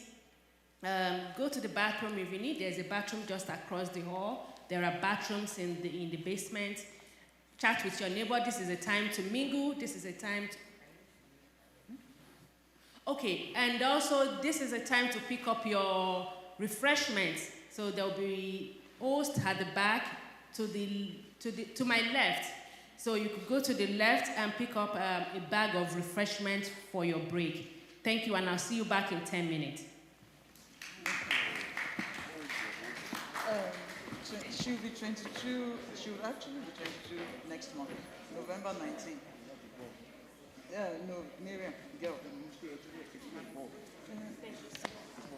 Yeah, so, Aisha, the second one, she's at McMaster.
Far, we've just finished the first session of the Winning Family Seminar workshop with a session of panelists talking about their experiences as parents, what they've been through, and how you can navigate your family as a new immigrant to Canada. So I'm just going to be speaking to one of the participants just to know how it's been for her. So here with me is... My name is Fatima Adam, and thank you so much for inviting me, and thank you so much for putting together this seminar. It is an amazing seminar. I'm enjoying it so much so far, and they just started the opening remark, but I really learn a lot from their just opening remarks. We have a great panelists, and everyone when they speak about their what it means for them to have a winning family. Everybody has a different perspective or idea of what winning family should be. So I take away so many tips and You're so happy. I'm really grateful. I'm so happy for You're being here. still staying for the next session? I am, inshallah. I'll be here. I'll be here to learn more, and I have questions. It's just amazing. To help our families and our kids. To raise them in a different environment. As like we are all immigrants. Yes. And we need a lot of support. As newcomers here. Like how to navigate the system and how to just to have to raise amazing family in Canada. Yeah, thank you so much. Thank you so much for being here. You. Yes. Okay, so we've heard from one of the participants. It's been such an amazing time, and just stick around. We'll be here again. Thank you. Thank you. Thank you so much. Thank you. Thank you.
Okay, so this is me again, and I have some people here too that have been having a wonderful time in the Winning Family Seminar, and they're going to be telling me their experience so far. So with me here is your name?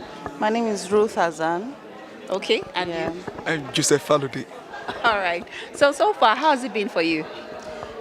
So far, I've really learned a lot, most especially in the area of finance, where we're told that it's good for your family to have one account. So many people don't do that. It's strange, but it's a good thing so far that I've learned. And I've also learned that the whole community comes together to build a family. You can't do it alone. You need all the people around you to assist you in nurturing your children. Yeah, those are the things that really resonated with me. Okay. Yeah. So can we meet you too? Yes, I said my name is Joseph Falude, and to me, well, though I came in a bit late, the part of the session I met, and I think it's quite interesting, where I heard about one of the panelists talking about how to resolve core critical family issue that we should always have something in our mind instead of just going gagas. We should calm down and try to assess the resources around us. There are a lot of resources around for family, for children, for work opportunities and others. Let's just try as much as possible to make use of those resources and make do the best of them. Yeah. Thank you. Thank you so much. I hope you stay for the next session because I'm sure there's still much more for us to learn today. Today is about family and how we can navigate well as new immigrants. Thank you so much. Enjoy your time. Thanks for having us.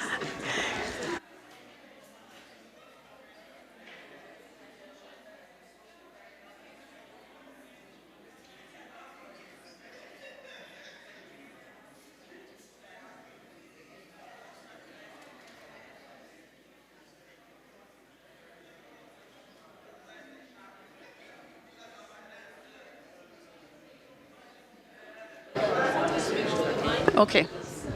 Okay. Okay, here with me again is another participant, and he's going to be telling us what he's learned so far in the Winning Family Seminar. So let's meet him. What's your name? My name is Israel Olusegun Agbedo. All right, Israel. So why are you here today? Yeah, I'm actually here to participate in the seminar going on right now, the Winning Family Seminar.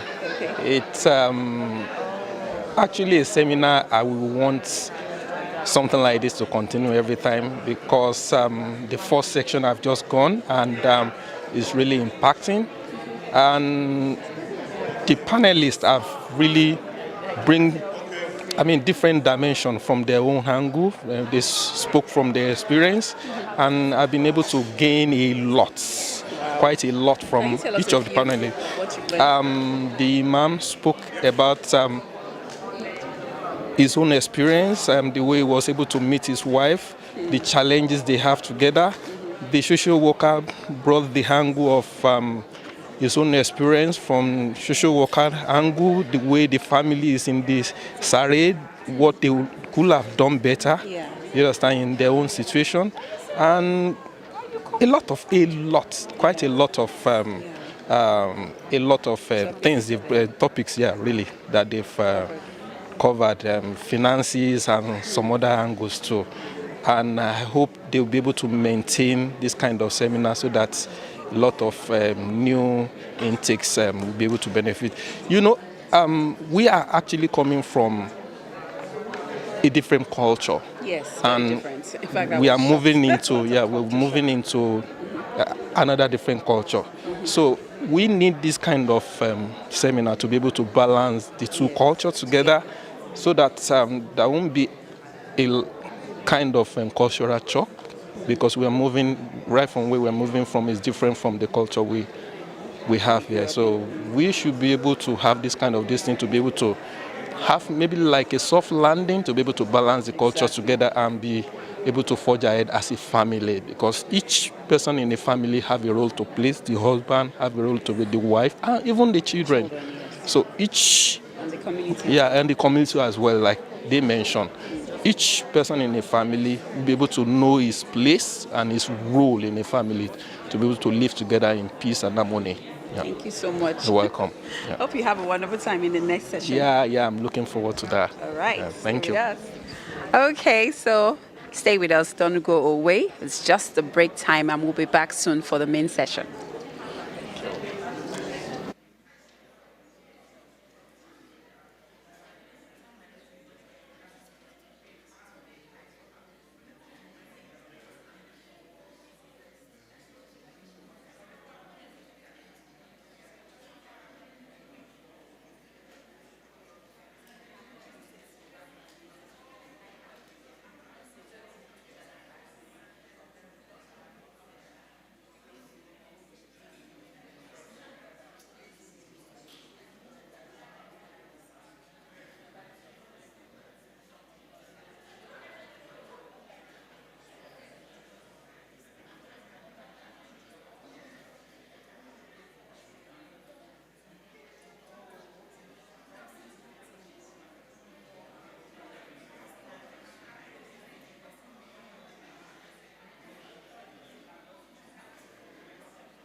Okay, so here we're about to meet another participant, and she's going to be telling us her experience so far in the Winning Family Seminar. So let's meet her. Tell us, what's your name and how has it been for you today? Okay, hi, my name is Kenya Demolegu, and so I was just telling the host that invited me that this is something that needs to be more publicized, right? We need to get it out there because it's been a fantastic experience. We've only had like 2 hours or less than 2 hours, and it's been full of information. It's been full of very good, what we like nuggets for the family. I can tell you for sure. So we need to get it out there as a series, and this place needs to be full. That's just the truth. So it's been very enlightening. It's been very eye-opening for me, and I know I'm going to remember this day for sure. One particular topic that has stood out for you? Okay, so the family bit, like marriage is something that you build. That's something I've heard for sure. It's something that you have to persevere to. It's actually intentional. So it's not like rosy all along, so you have to keep pushing and keep building it, and you have to live for a purpose, as in the family, in building the children. And then of course finances, devil will come in terms of finances, which is one of the things that one of the speakers mentioned. But then I know that you have to be, what's the word? You have to just be intentional, resilience in making sure that finances doesn't separate the family, which is something that breaks homes today. Exactly. It keeps coming, and just you realize that it just doesn't stop. But then you have to be resilient. Once you live for a purpose, or with in terms of a purpose, value-driven family, then finances is just have a plan and build it for sure. It may not be all rosy to start with, but of course as immigrants, of course it's not, but you have to trust the journey and trust the process, which eventually it will be, you'll be fulfilled eventually in terms of your family. Yeah, but it's a fantastic one so far. In fact, I don't regret ever. I know there's more to come, and I'm eager to learn, eager to improve on a lot of things in terms of family. So thanks for organizing this. Yeah, Kenny. Yeah. Kenny. Yeah. Thank you so much for staying. So we'll be here still. I'll still have to bring in some more participants for you to hear their views so far on what they've gained in the Winning Family Seminar.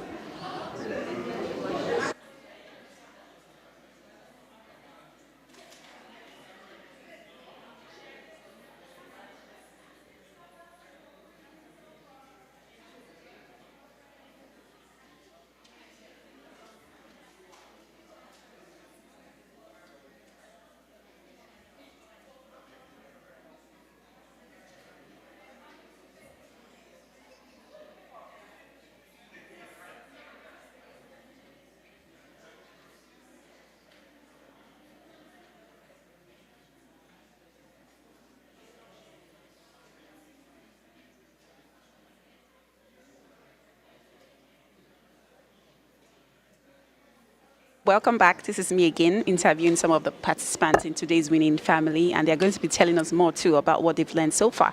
So you want to meet, what's your name, please? I'm Comfort Ibano Moneke.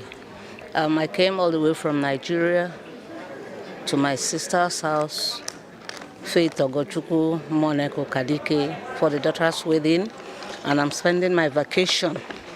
Well, the Winning Family, so far so good. I'm happy being here. She invited me, she registered me. I've been married for 42 years, although my husband is late now, for the past 15 years. I think this is what we should have in our societies, in our communities, trying to bring back what the family is all about, you see, because we've gone so westernized, if I should put it that way.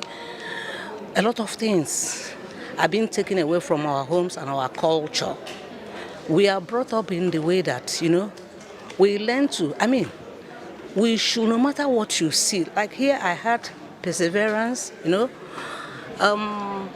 to work together, learn to understand each other, learn to, the one thing unquote, remember the first love, remember what, brought you together. That should be the ideal thing. If you remember that there was a time you laughed, you played with your spouse, no matter what happens, you should remember that very first day. And if not for your sake, for the sake of the children. Because, I mean, all these bickerings and what have you doesn't take us to anywhere. But rather, you keep seeing your spouse as the devil. But that's not what it should be. If we remember that something brought us together ever, we should now know that in the scripture, as we read the Bible, there is what is called long suffering. Do you understand? The Bible said, you know, in all this.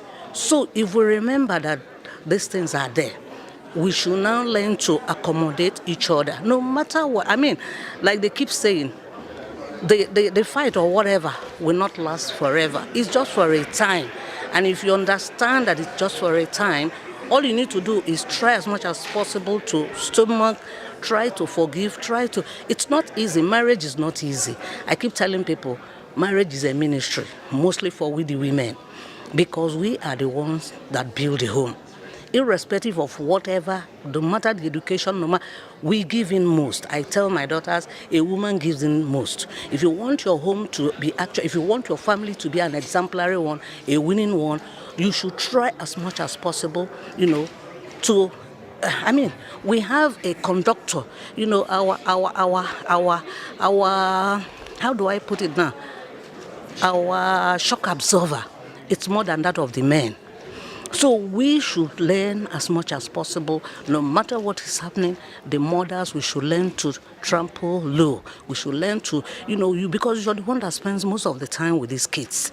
Try as much as possible to, you know, no matter what happens, when you go into your closet, Good afternoon, you do what? Make sure that you grab your meal just outside this yours. There's meals over there. Okay, and so just to let you know that we are left with 2 more minutes. So just finish up. And for those who are outside, maybe it's time to start walking back in. 2 more minutes to go. no. Okay, we'll continue our session. Thank you for that. So you can just briefly summarize.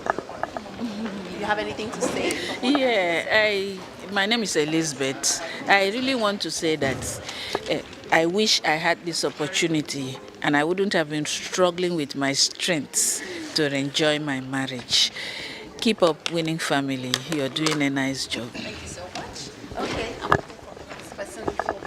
Okay, my name is Michael, and well, I have a lot to take away from what has been said so far.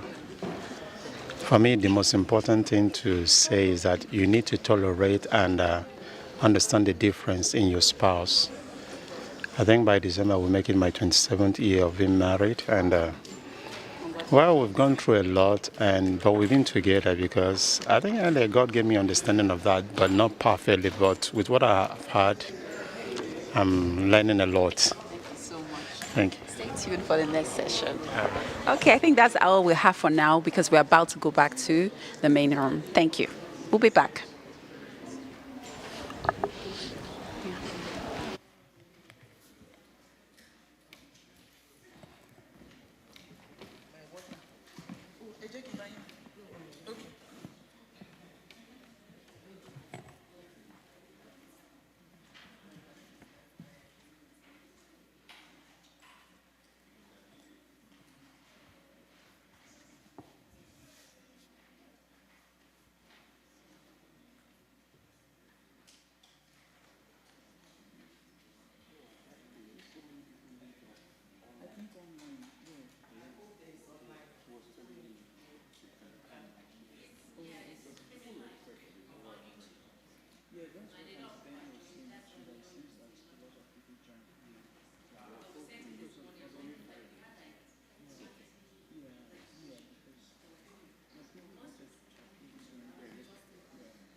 That's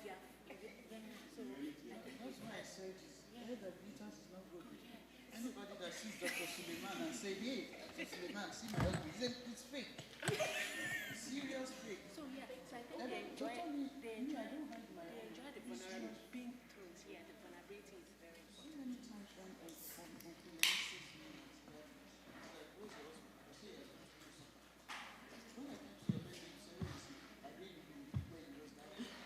I don't know why I told you. Because if I told you, let's go and see go and enjoy it. Dance. Any party you see, they tell you, even the nurses at my work, I'll show my dancing on Facebook. They'll say, just why are you crazy? And my friends, my own stress relief. If you see me, I think she's perfect. Hey!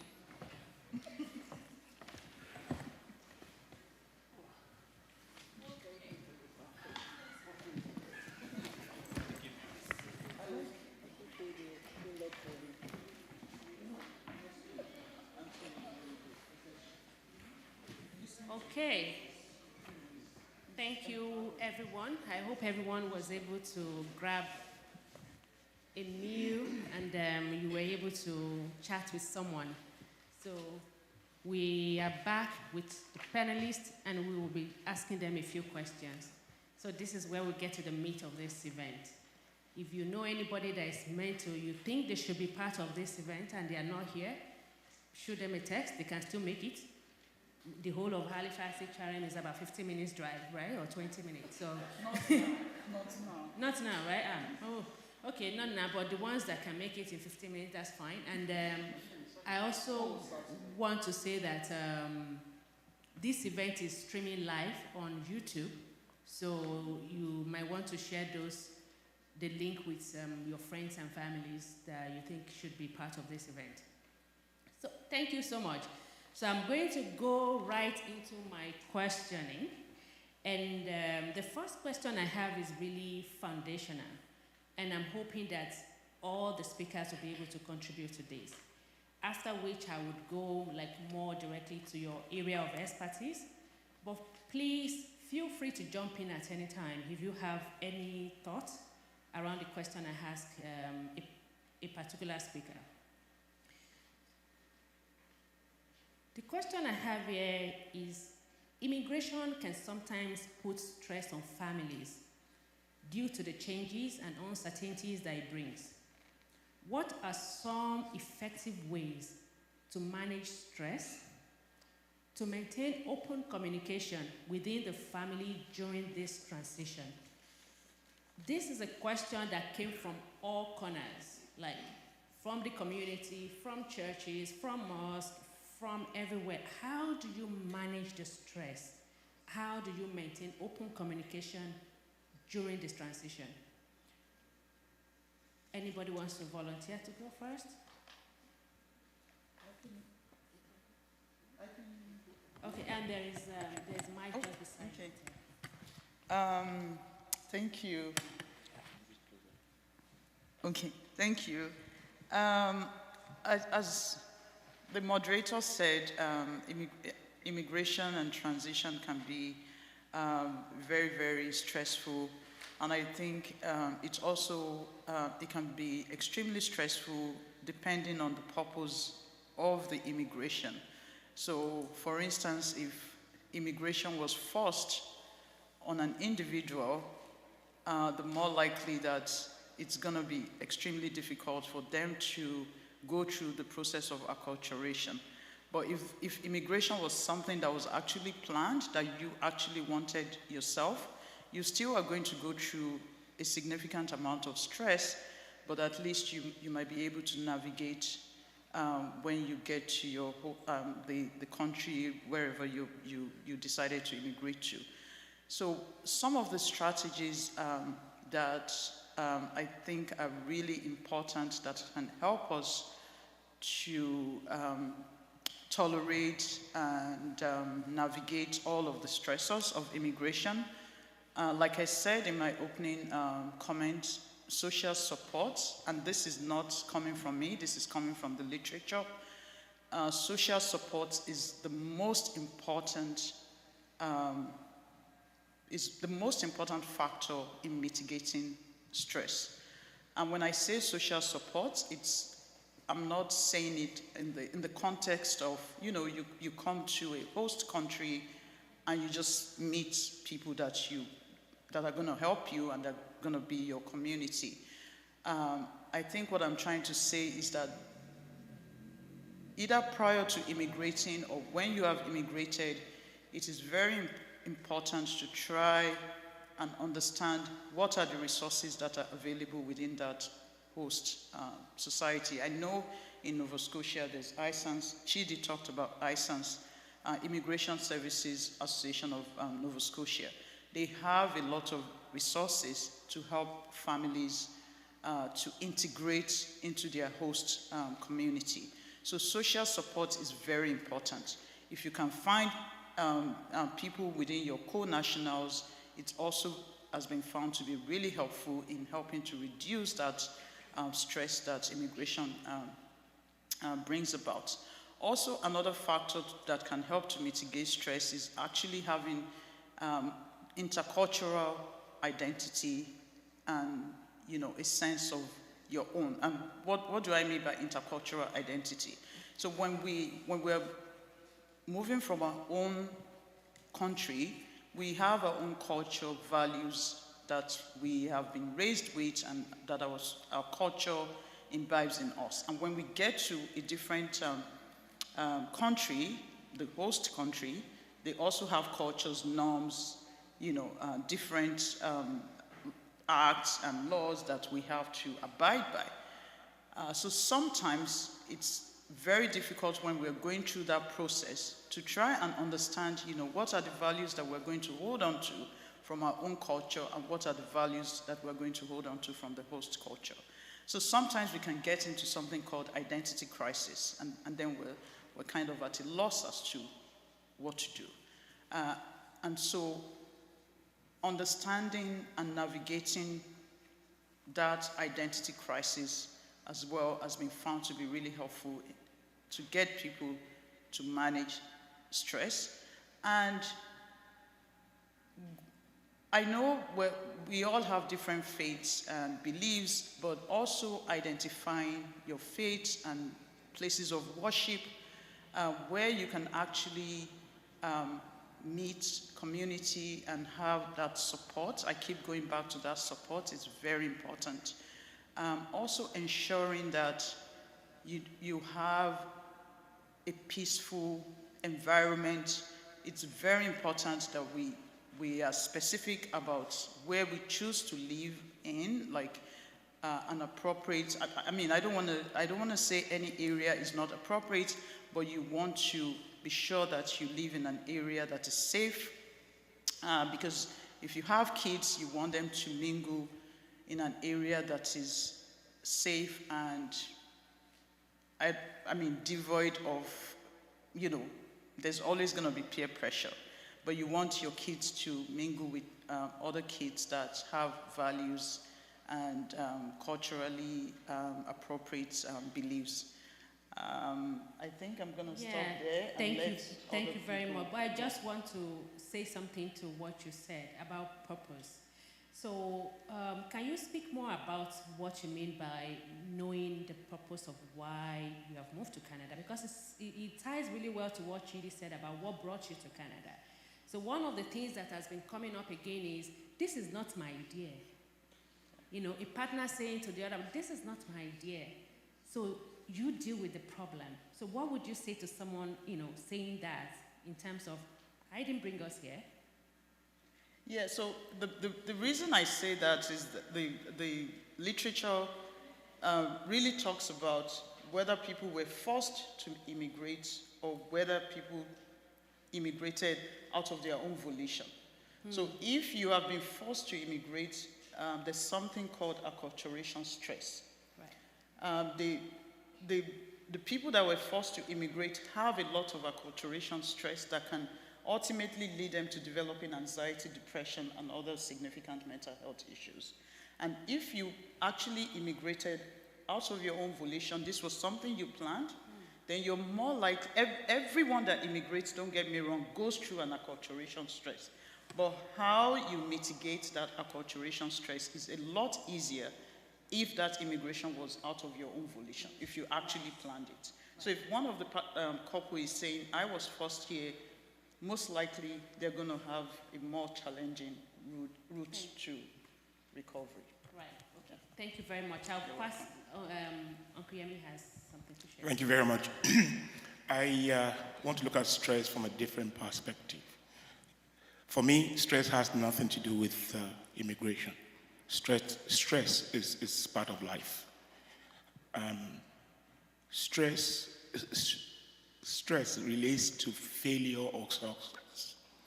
And along our journeys, as a child, we were stressed because of exams. Remember that?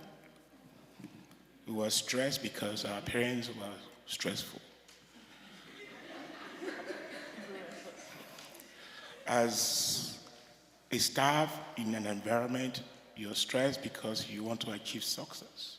So let's look at stress from the perspective of success and failure. I want to try to bring my true life to this event so that I speak from my perspective.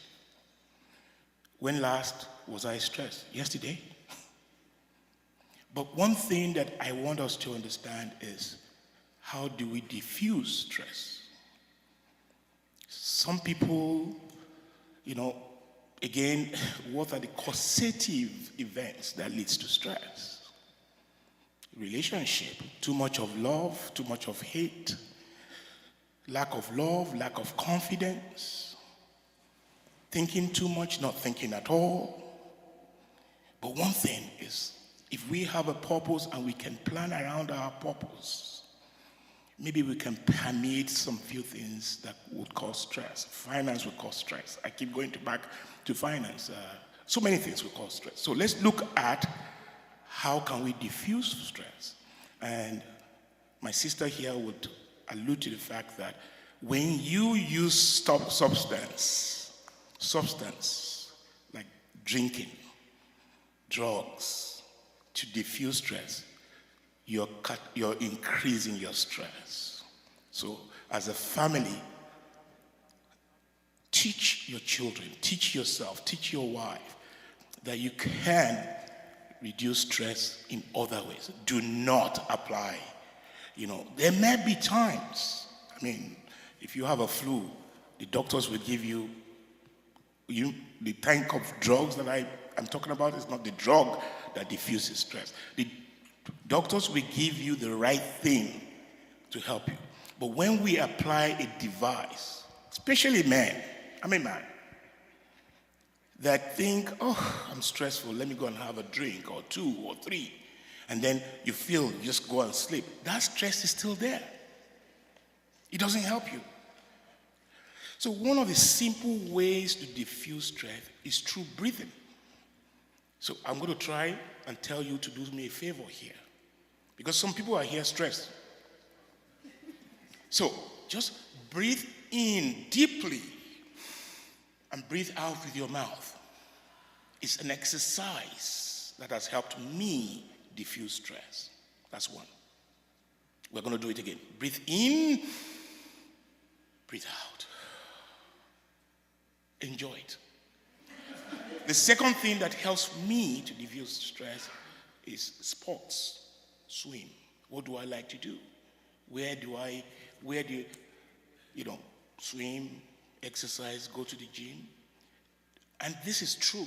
The other thing, if it's not my wife that's causing the stress, the other thing that helps me to diffuse stress is to discuss my stress with my wife. I woke up one night, 2 a.m., fully stressed, and I tapped my wife on my side. And I said, I'm worried, and da. If you have run a business before, you understand what I'm saying. We had shipments that would not come. And you know what my wife did? She laid her hands on me. And while she was praying, I slept. If you do not have a good relationship with your wife, how could you wake her at your point of weakness? You see, there's so much dependence that we need, especially men. You think we're strong, but we're emotionally weak. We need a true partner as a device to help our stress. And I've used the fact that, and I'm very, very sincere, my wife can cause me stress, I can cause her stress. So if she's the one causing my stress, maybe she's not the right person to go to at that time. So those are practical things that I think we need to do. But remember, stress is part of our life, unfortunately. And we need to find ways, other than means, ways, not devices, to find a way to burn it down. Discuss, talk to people you trust, relate it. Do not hide. Important, very, very important. Do not hide your true stress. Because one of the major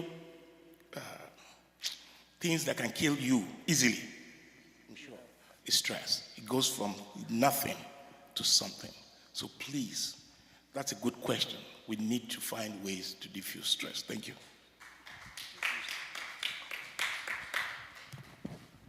Thank you, Uncle Yemi.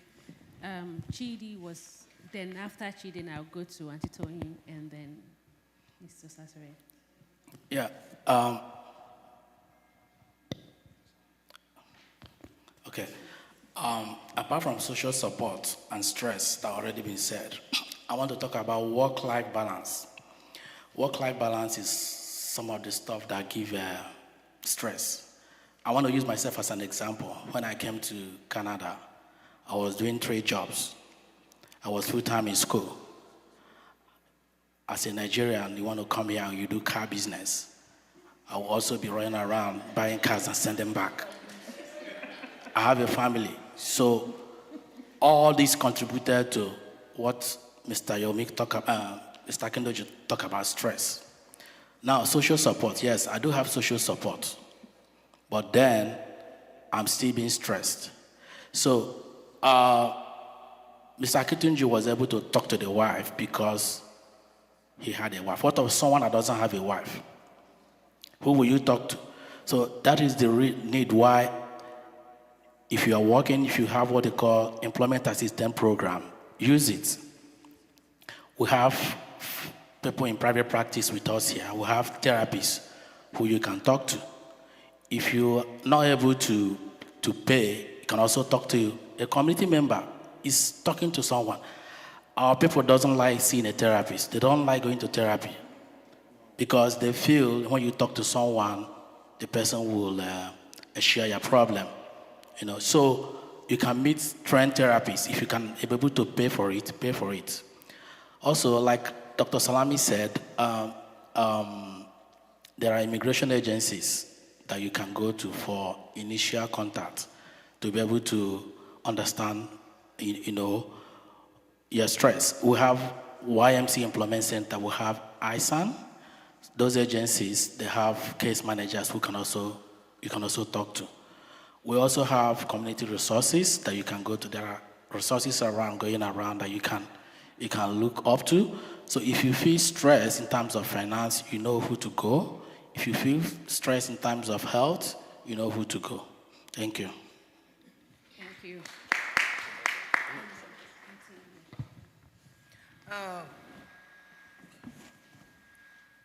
Hello, is this work? Okay, it's working. You know, when we migrate to any other country or away from home, we have certain imaginations that is how that country or that place is going to be. And when you get there, you see that, oh my God, it's not the same. For me, I've always wanted to travel because I hate power going in Nigeria. So, but when I got here first, you will see that what? You are like at the bottom, it's even good now. They recognize what you are bringing. That time, it doesn't matter what you are bringing. It's like you don't have paper. So that is the first shock.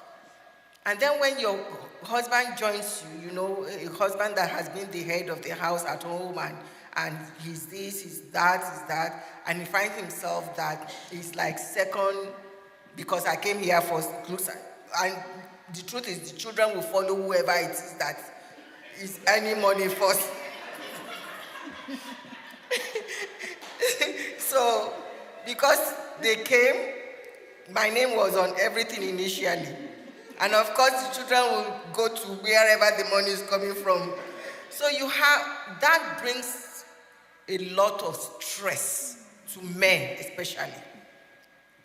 And it takes away their power because that is change in dynamics. So it is now the duty of the first person that comes here to lower themselves to make the man comfortable, especially if the woman is the one that came first, to make the man comfortable. Because, at home, they are the men and you are the one. Now it's my turn. And some people use that opportunity to really create more problem. They now want to stay like that and now have the opportunity over him. Thank God. But that is what usually breaks the home. So you have to recognize that, okay, this is still your husband and the father of your children. You have to lower yourself to a point that you will make him comfortable, because that is what starts mental health to most men, because they look at themselves, I'm the one that do this, now I'm the one that have to lower myself. So you have to support that husband or partner or whoever it is to say, we're doing this together. Whatever it is you have, and they know me, if I have 10 cents, I will share it with my children and everything. And my husband knows that. And you have to, don't say, whoever it is that has that opportunity first, that has the potential first, that can bring something better home, allow them, support them. For 4 years, I waited for my husband first to go back to school. But when that didn't happen quickly, I said, my dear, I'm going. And he allowed me, and thank God we did that. By the time it was the year I finished my BSW that he was able to get into the dental program. Can you imagine if I had stayed? So we both finished, when I finished my master's, that was when he was finishing his dental program again, and at that time we became both dentist and social worker. And we were both professors at home. We both work at the College of Medicine. So that is enough to cause stress.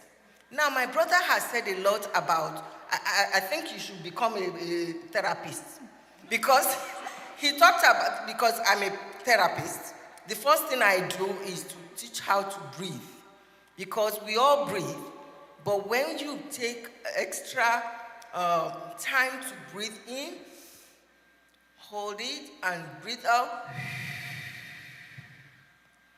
it allows your brain to tell the rest of your body to calm down. It's when you are in a calm state that you can even think. And usually I draw a diagram for them that, what is the situation now? How are you feeling? People cannot see how you are feeling, nobody, unless you tell them. But what they see is the behavior that comes out from your feeling.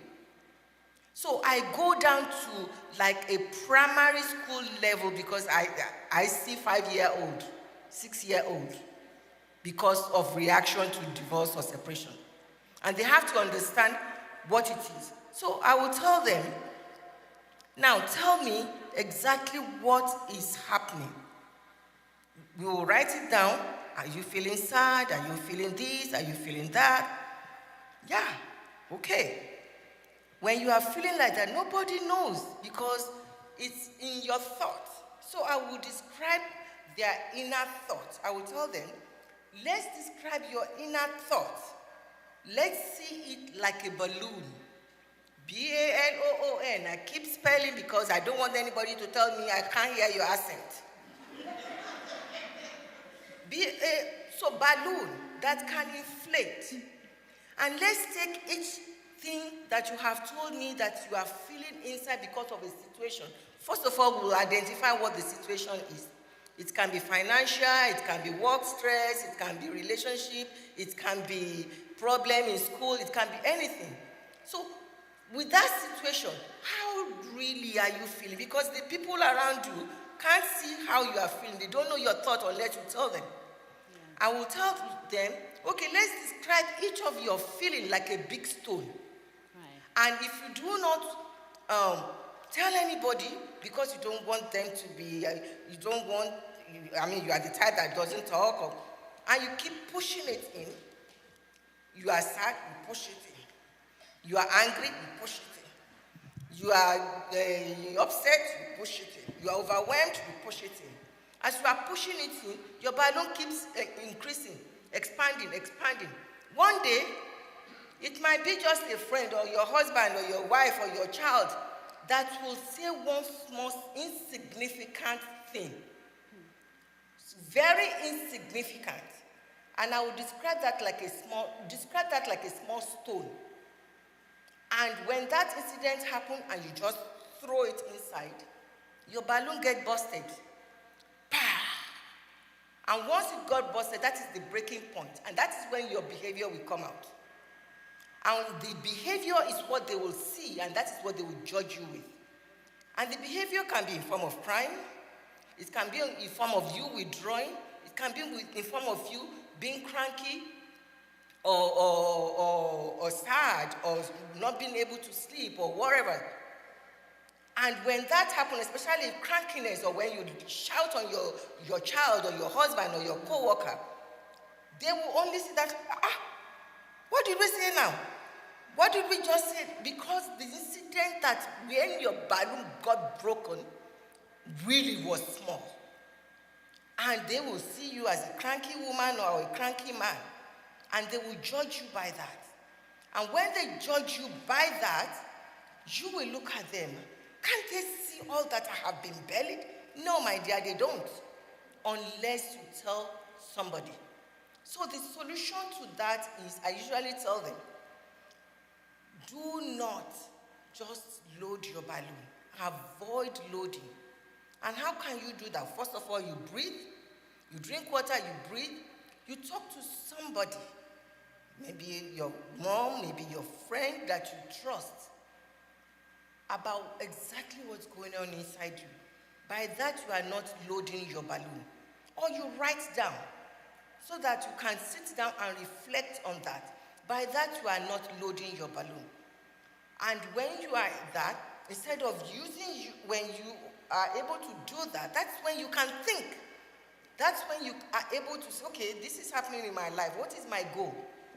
And then when you write down your goal, you'll be able to say, what is the plan to achieve this goal? And do not use negative coping strategies like Yemi said, which is the drinking and that, because that is another problem. Use the positive coping strategies. And I will ask them, what is it that makes you relax? What is it that makes you feel comfortable? What is it that makes you feel whatever? For me, it's gospel music. It relaxes me, it helps me. It takes my anxiety away. So whatever it is that helps you. So when you are in that comfortable part, that is when you can now say, okay, this problem is here. You write it down, and then you put plans to address it. So that is in a short way. Thank you. Thank you very much. So that was a $500 per hour session you just gave us.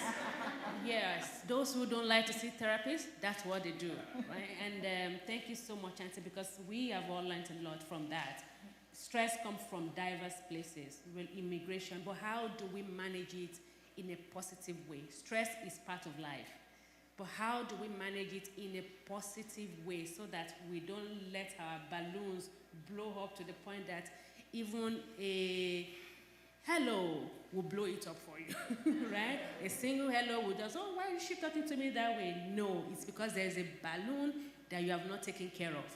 Thank you very much, Auntie. So over to Ms. Osasori.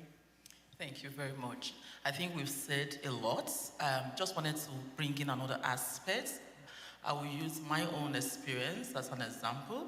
For some of us, like the key question is, why did you relocate from whatever country you're coming from?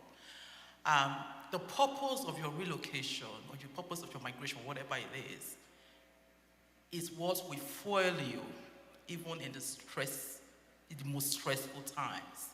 I find that in my course of work, some people, when they relocate with anger and a lot of resentment for their partner. Maybe wherever they were before, I'll use Nigeria as an example. Maybe the partner was very domineering, was very possessive, and the woman is planning in her heart, by the time we relocate, I will show him pepper. I heard in Canada, the laws favor the women more than the men. So I will just keep my cool, bottle up my feelings until we relocate to Canada. And they come to Canada, the first 3 weeks, the woman, the 4th week, she begins to, no, I'll put you in your shoes. That is stressful. That is a trigger. What a winning family should do, you let go of the past. You come into a different country, renew your mind, adaptation. Whatever it is, a winning family is a forgiving family. The purpose of your relocation should not be vengeance. It shouldn't be payback. It should be maybe because of the children or because to get a better life for my family. And when that is your purpose, you tailor your actions around your purpose. That even if the other partner is not on the same page with you, there are ways, there are resources that Chidi has.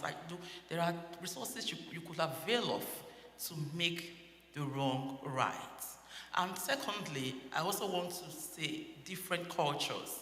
There are stressors. Like when I moved, my husband is in a very stressful profession. He's a medical doctor, and I think I married this profession because they are very busy. They are not always there, right? I have 5 children, and very early enough, I had to know that, you know what?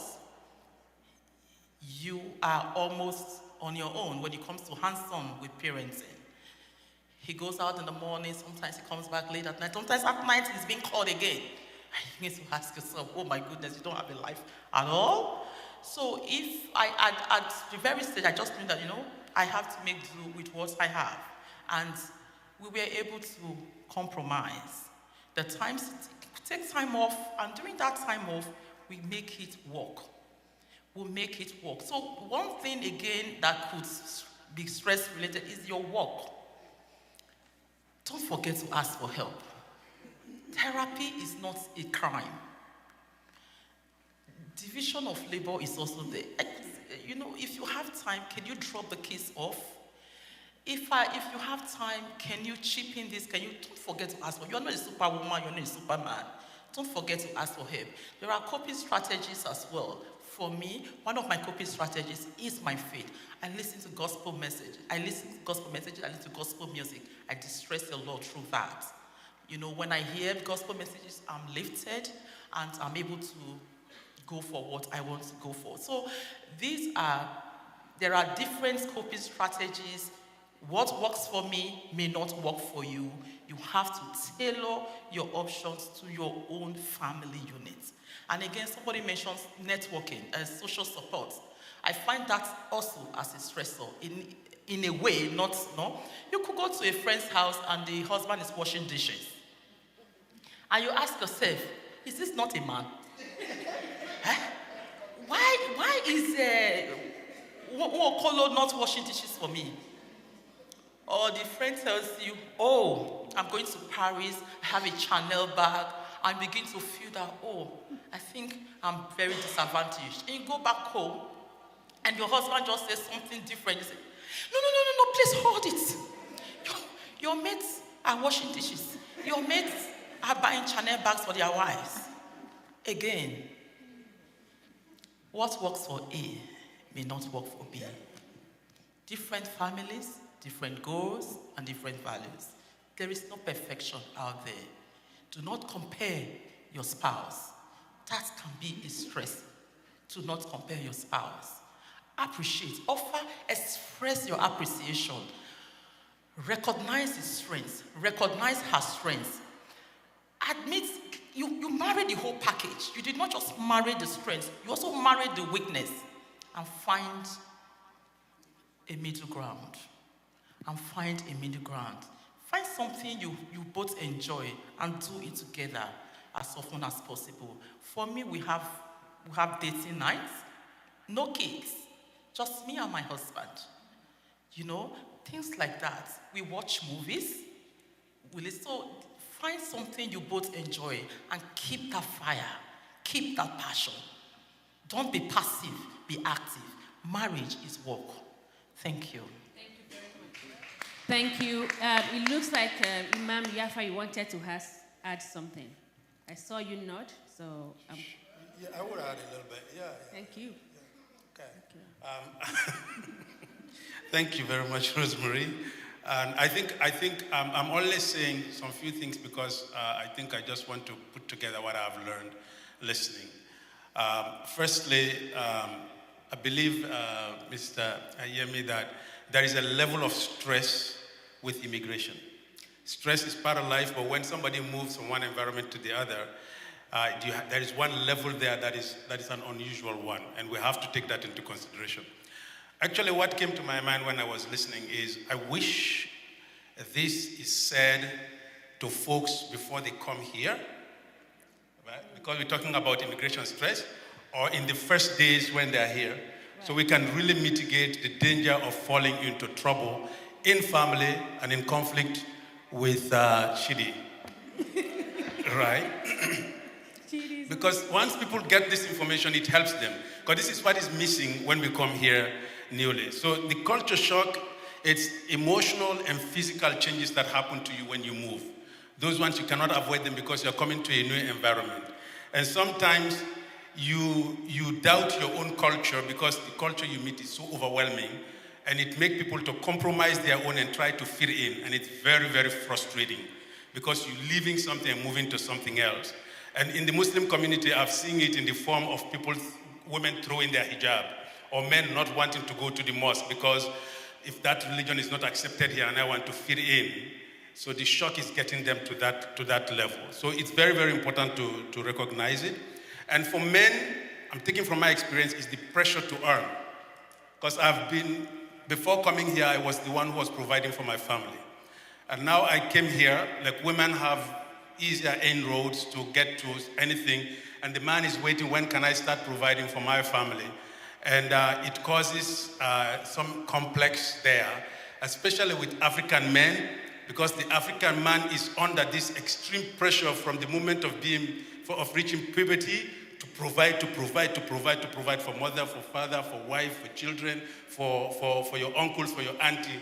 The pressure is never ending, right? So when you don't have that, it's very, very, very difficult. And if your wife is earning more than you, and if she doesn't respect you, it actually nearly kills you. So it's very, very, it's important to take that into consideration. Sometimes when we get mental issues also, we don't trust the system, because I don't know about other cultures, but in our culture, typically, you're either sane or insane, right? There is no middle ground. You either have a good mental thing or you're crazy. And for me to go to a psychiatrist, it means I'm crazy. Who wants that label, right? So the stigma of being called crazy is holding us back from seeking help. So that is why we really need to teach, no, you don't have to be crazy or uncrazy. You can be anxious, you can be depressed, and all that has to do with your mental abilities or your mental sanity, but it doesn't mean you are to the extreme that you have to now be on the street carrying, many trousers on you and a bag on your back, like on the streets of Sierra Leone. Doesn't have to be like that, right? So I think, I'm going to say this very shortly. Ideally, if we can really organize something, reach out to ISANs early and say every 2 or every 3 months, who are the new people? And have these folks here just have some conversation. I think it will make a huge difference practically, right? Yeah, as one. We bring the legal resources also to say, hey, if you don't follow, if you keep telling the teacher, you know, once that boy come home, don't worry, I'll teach him a lesson. That's great. African lesson, that's big trouble. And I'm going to say one thing you said is contentment with the person you are with. I want to be like that. This is what Rosemary has. They have this house. They have this. You see the fingers? They're not equal, right? So you look at your partner, look at yourself, look at your children, and say, whatever God gives us, we'll live with that until we increase. Returning back to our faith. I think those things are very, very good coping mechanisms in addition to what has already been said. Thank you. Thank you very much. Because you talked about mental health, I'm going to pass it on to Dr. Suleiman to talk a bit about what does that look like. So we are aware that in the community, there is a lot of stigma around what is mental health? What does it look like? Does it mean that I'm crazy? And do we sometimes get crazy? Like, really? Like, because when you move to a new place and now there's a role reversal that Auntie Ronke talked about. The husband that used to provide for the entire family now has no job for the first 18 months of being in Canada. And the wife, because she's in healthcare, she could easily, get 12-hour shift, and she's making all the money. So what does that look like? Talk a little bit about the stigma around mental health, and what is mental health? Thank you. So, to say it very simply, and I think Auntie Ronke has honestly talked about what mental health actually is. In the simplistic term, the way to think about mental health is just thinking about it in the way that we think. So how do we as human beings, the way we think affects how we feel and ultimately affects how we behave. So that is the whole essence of mental health. So our thinking, because as human beings, we have like 1 billion thoughts that comes to us like on a daily basis. So how are we thinking, and how are we feeling, and how are we behaving? So to sum up, that is there are different mental health issues on a spectrum, and also we need to know that 1 in 4 people. So very important, 1 in 4 at some stage of their life would experience a mental health issue. So mental health issues could be things like anxiety, and anxiety in simple terms just means worrying. So we're worrying about something. There are different types of anxiety disorders. That is a discussion for another day. But just to think about anxiety is just worry about something. So, you could be worrying about everything and anything. That's generalized anxiety disorder. You could be worrying about speaking in public. You don't want to speak in public. You have a fear that you're going to be judged. There's worry underneath. That's social anxiety. So there are different types of anxiety. There's obsessive compulsive disorder. I'm not going to go into everything. So the other mental health issue that we need to think about is major depressive disorder. And major depression just means that, in simple terms, that we have negative thoughts, like we have negative automatic thoughts. Sometimes these thoughts just keeps coming. We feel negative about ourselves. So when we go back to what is mental health, it's all in what we're thinking. So when we're worrying, we're thinking. People might not see it. When we're feeling sad, we're thinking. People might not see it. So in depression, we're thinking that, I'm not good enough. I'm not good at school. I'm not good at this. I'm not good at that. And then it brings on other negative thoughts that is going to affect how we feel. So when we have all those negative thoughts, we continue to feel sad.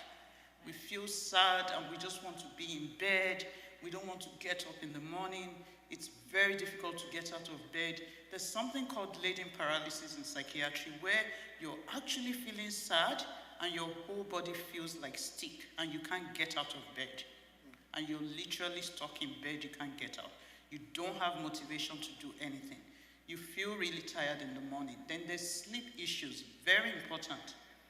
How are we sleeping? Are we sleeping well? If we're not sleeping well, that is the harbinger of problem. Like sleep is very important. How are we eating? Are we eating well? Those are all things that comes with depression. So when we're in a place of worship or we're friends, we're hanging out, we should be mindful that if there are 4 of us sitting, one person out of those 4 might be experiencing a mental health issue. So we have to be our brother's keeper. If we see any signs that somebody is withdrawn, they don't seem as cheerful as they are not coming to church as they would normally come, we should be thinking that could they be depressed? But you also don't want to ask somebody, are you feeling depressed? You just want to reach out to them. You want to reach out to them. How are you feeling? You know, is there anything I can help you with? Are you experiencing any stress with the family, with your husband, with your kids? Is there any way I can help? So reach out to people like that. The crazy aspect that we all think is mental health because of where we come from is psychosis. So psychosis is when, you know, somebody is no longer in charge of their thoughts. They're actually experiencing thoughts that seem foreign to them. They are probably hearing voices telling them to do things that ordinarily they won't do. They are probably seeing things that is scary to them. They are probably thinking that their partner wants to harm them.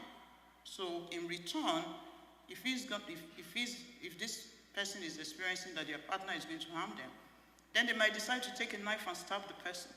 So that is the very concerning mental illness, and that's what we all think is mental illness.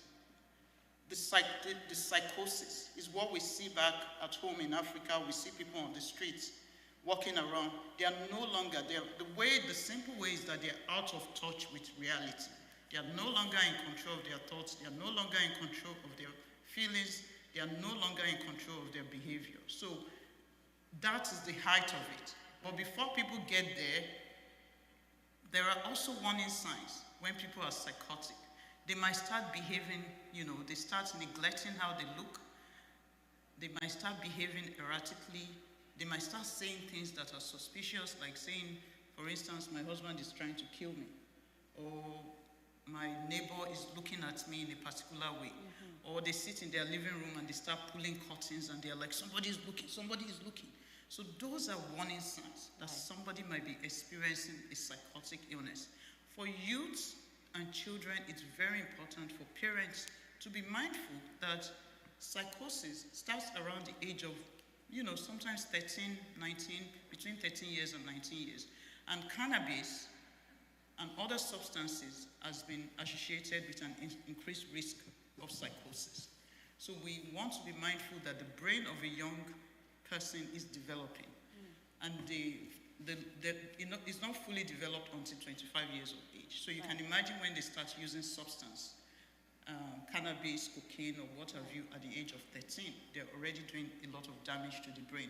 So those category of youths would end up, most of them might develop psychosis. Yeah.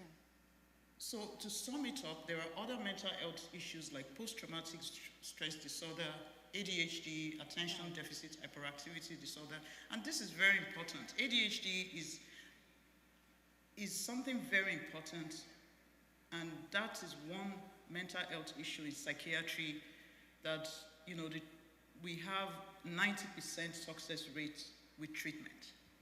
So if a child has ADHD, please get help.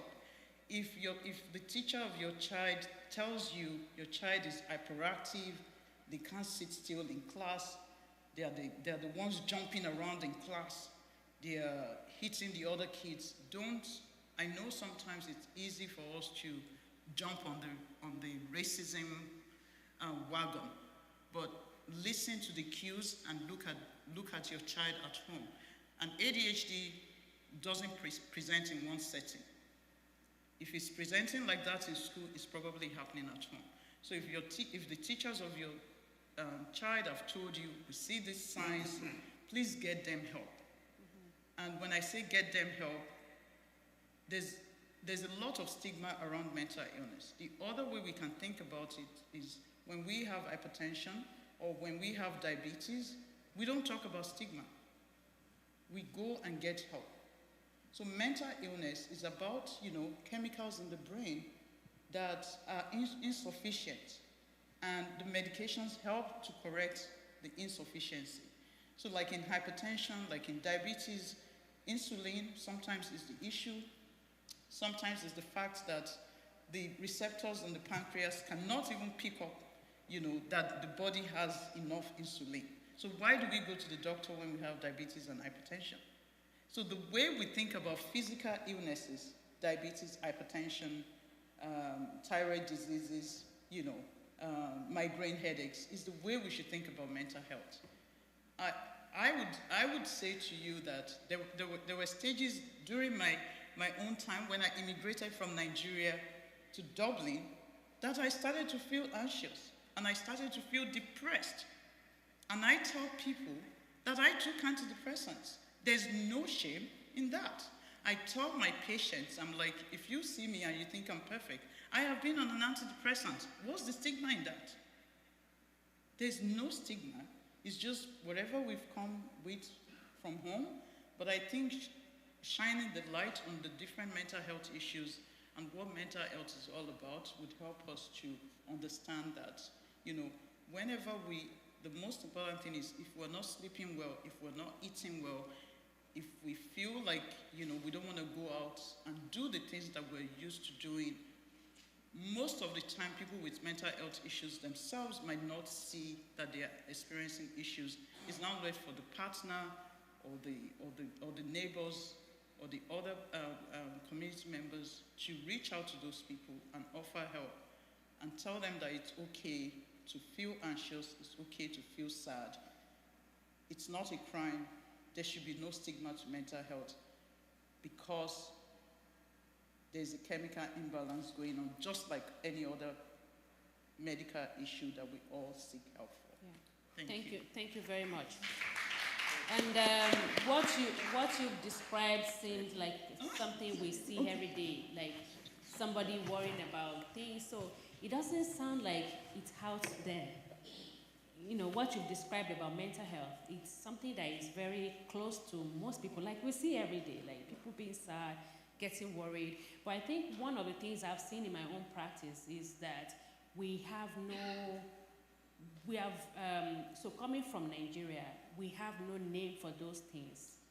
So when you come into a new culture where you have now, all of a sudden you have a name for everything, it can get overwhelming for people. And there's no shame in those things. And I also wanted to say that there are alternative ways of dealing with stress. So medication is one of them. And even prevention and faith and culture, like Imam has said, is also one way we can also deal with stressor. But one question I want to ask, and I'm going to pass it to Mr. Akidoju. I know you're on the police board with teenagers. What are some of the impacts of a parent's mental health, and let me not say mental health, response to stress as a newcomer, immigrant, finding work, finding housing, going back to square one. What impact do you see on teenagers, youth, when relating to drugs use and those pieces? Can you shed light on that? Thank you very much. I thought she was going to tell me to talk about finance, but it's okay. Not yet. But before I delve into that, I want to appeal with people who are here and people who are listening. Today is not a wasted day for you. It's not for me. You've had so many things. It's obvious that we cannot finish topical issues here. But we started something in my life, the life of the panelists, and in your life. Take some few things from me. Take it home. Share it with your family, your spouse, and your children. And lastly, start a change. Start what? A change. Let me address her question, and I'm going to address it quickly because we have one or two things to talk about. Yes, I'm on the police board, and I've heard so many things. Recently in BC, they have decriminalized drugs, and it has not been helpful.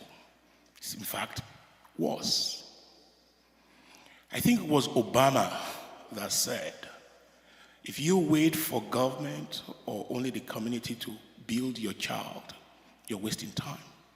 If you wait for school environment to help your children, you're wasting your time. A winning family is where the man and the woman come together and use their experiences to build their children. And when you build your children together, you're building a good community. There's drug in our community. A lot of drugs, a lot of enticement. If you do not get very close to your children, you will lose your children to the public. Now, in the public, there's good, bad, and the ugly. I don't know which one your child, and I'm not joking, will walk into. You know, in Africa and for immigrants, we are too busy. My family is number one in our heart, especially in my heart. In fact, in Scotiabank then, they called me Soccer Dad. I drove my kids to everywhere they wanted to go to do things out of the box. It's called extracurriculum activities, other than schoolwork. We don't joke with school. They come home, they have lessons. But we get them outside to relate, to choose their friends. But we are part of their journey. We take them to church for their spiritual life. We take them to sports for their sports life. I take them to parties, and I cannot sleep until I bring them back. We just made them understand the society they were in.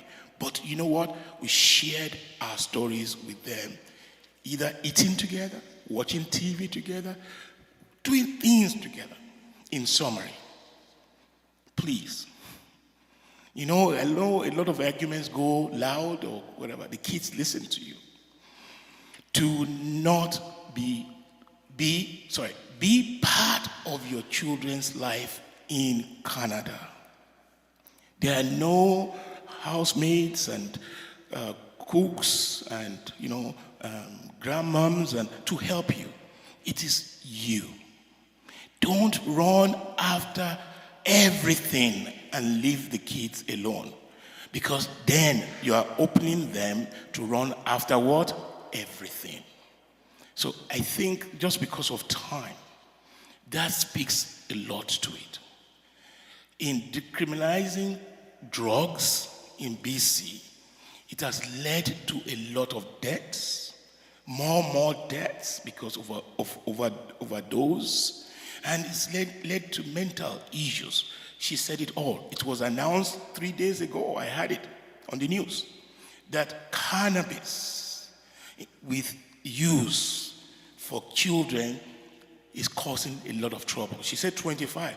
Some people are still kids at 30.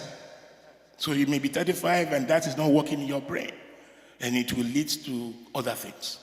But please try as much as possible to understand what is changing. Kids change like we change. What is changing in your children? What are they saying? How are they behaving? Where are they hiding? How many phones? If you do not see your kids around, find them. Be part of them. Be part of your children's journey. Do not run after the world and leave the world that you're about to create. Thank you. Thank you very much. Thank you very much. I feel one of the things that we've talked a lot about today is, and I go back to everything that you've said, is around purpose, it's around goals. That regardless of what we face when we come here, or while living here, even if you've been here for 20 years, you're still facing stuff, right? I really want to hear from people, if you feel comfortable, what's your purpose? Why did you move to Canada? And did you get derailed along the line? How did he help you? The reason I'm asking this is, so we've had stories of, this is not my idea, this is your idea. If you have someone who says that to you, how can you bring them to couple? Is there, I don't know, is there any way around that so that a family, a winning family, they have to be one goal, one purpose? Can we still do that regardless of if we never had a purpose? So first, what's your purpose? Why did you move here? And how do we bring people like your partner into that purpose, or, I don't know, figure that purpose or goal for your family? Is it too late? Okay, I will start that. Our purpose, because this is our purpose, for moving to Canada was for our children. Because both of us were professors at the College of Medicine. And at that time, professors' money, we know that we cannot afford to send our children abroad. And both of us knew at that time that there's always strike. Always strike. So the plan was none of my children would go to university in Nigeria. So when my first child was getting closer to that, I was looking at my husband, you are the doctor, you better find a way of moving. But when he's not like, quickly,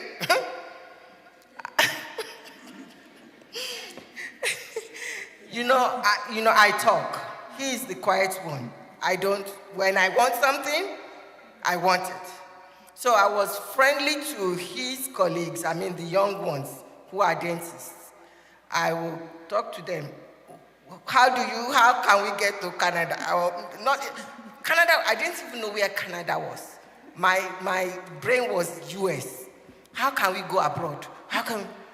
And we would sit down. They said, oh, there's something called Commonwealth. Okay. And that was how I did that. And that was how I first came. And from there, within 4 months, I got my permanent residence. I got for all of us. I came as a research scholar. So the purpose was, I don't care how. I just don't want my children to go to university where they will be striking.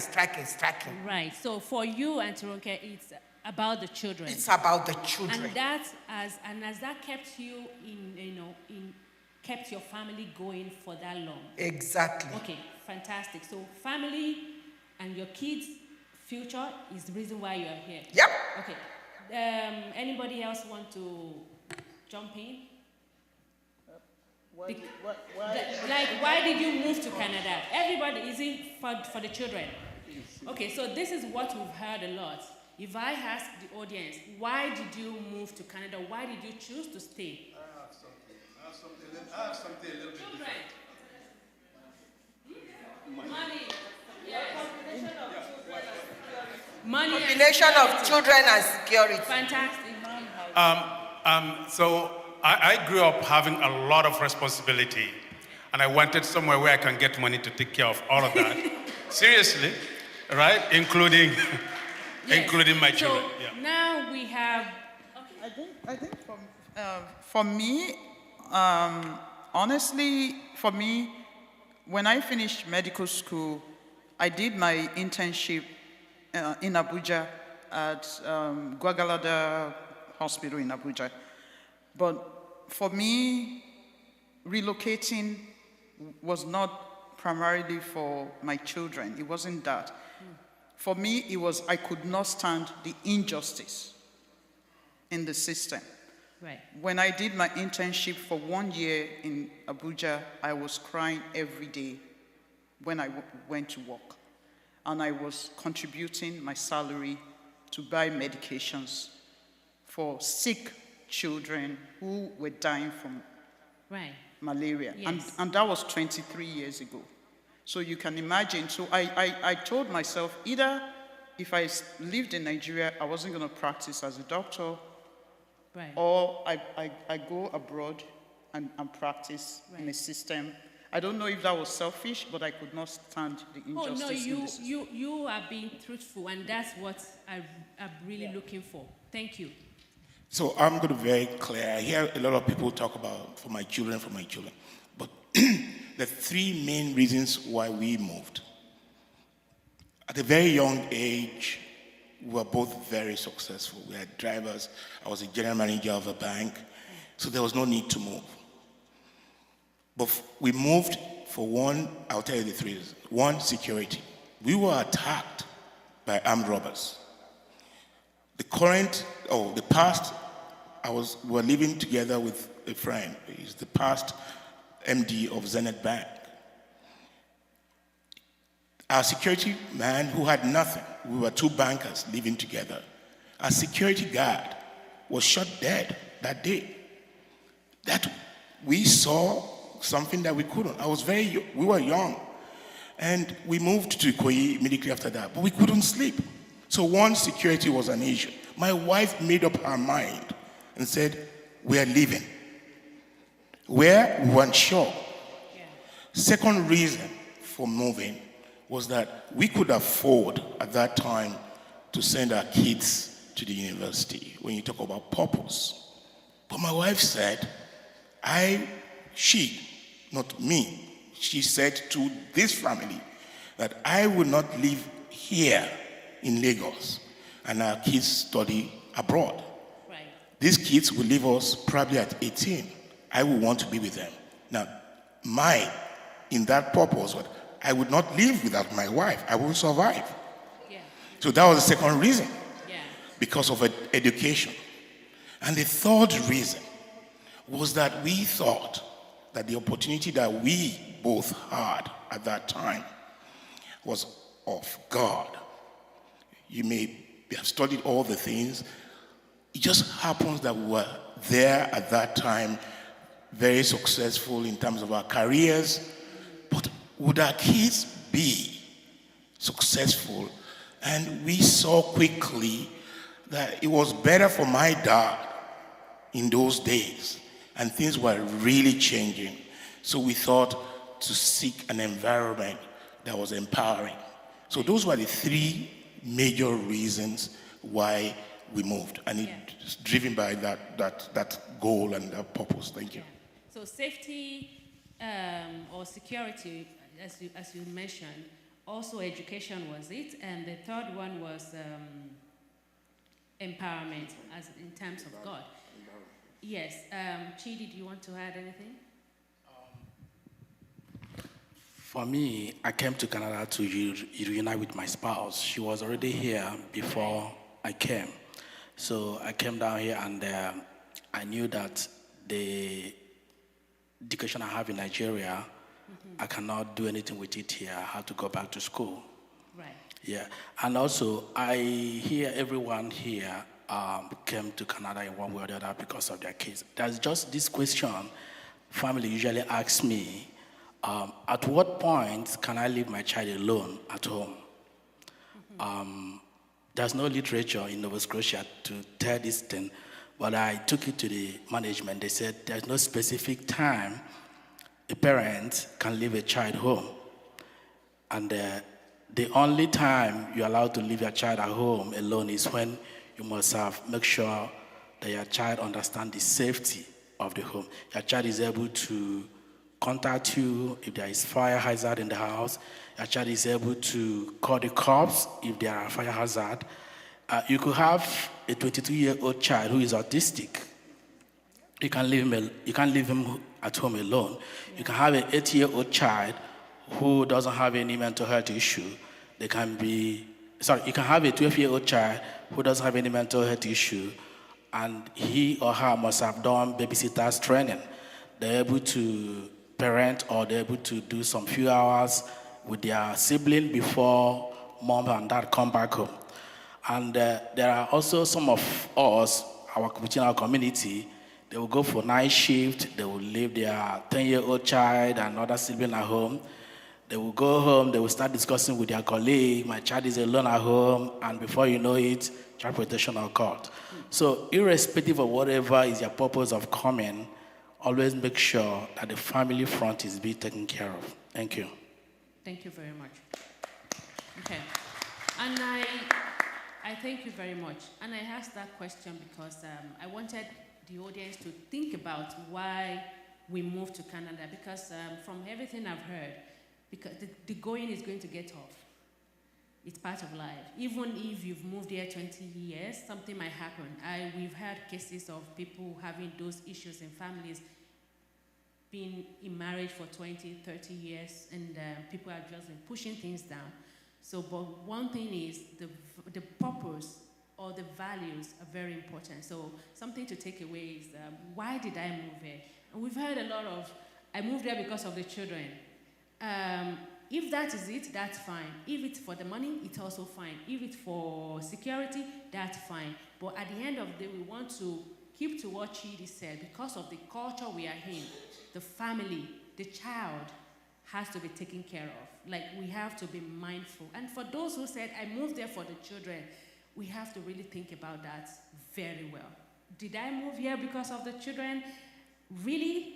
And a 10-year-old is left by themselves watching pornography all night?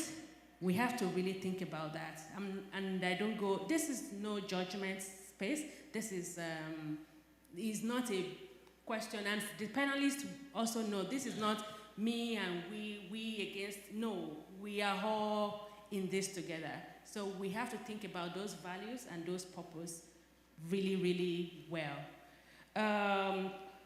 Chidi, I'm going to go back to you. And this is a question that we have around parenting styles.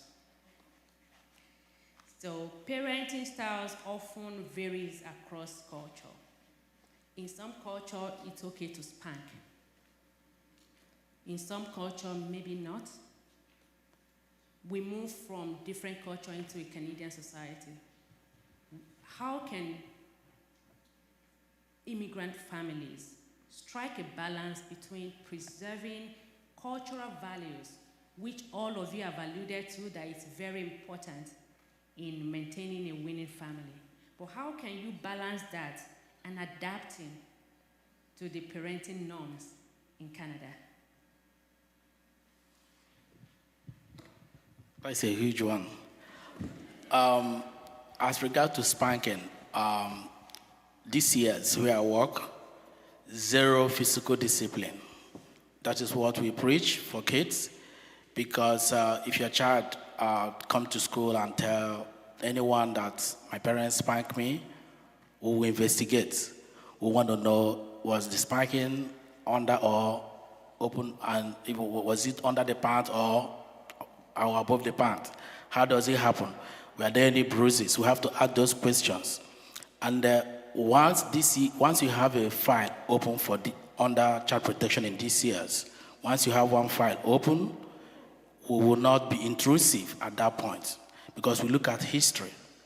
We will come to your house, we'll do investigation, we will be less intrusive. Less intrusive means we will go talk to your child first before we come to your home.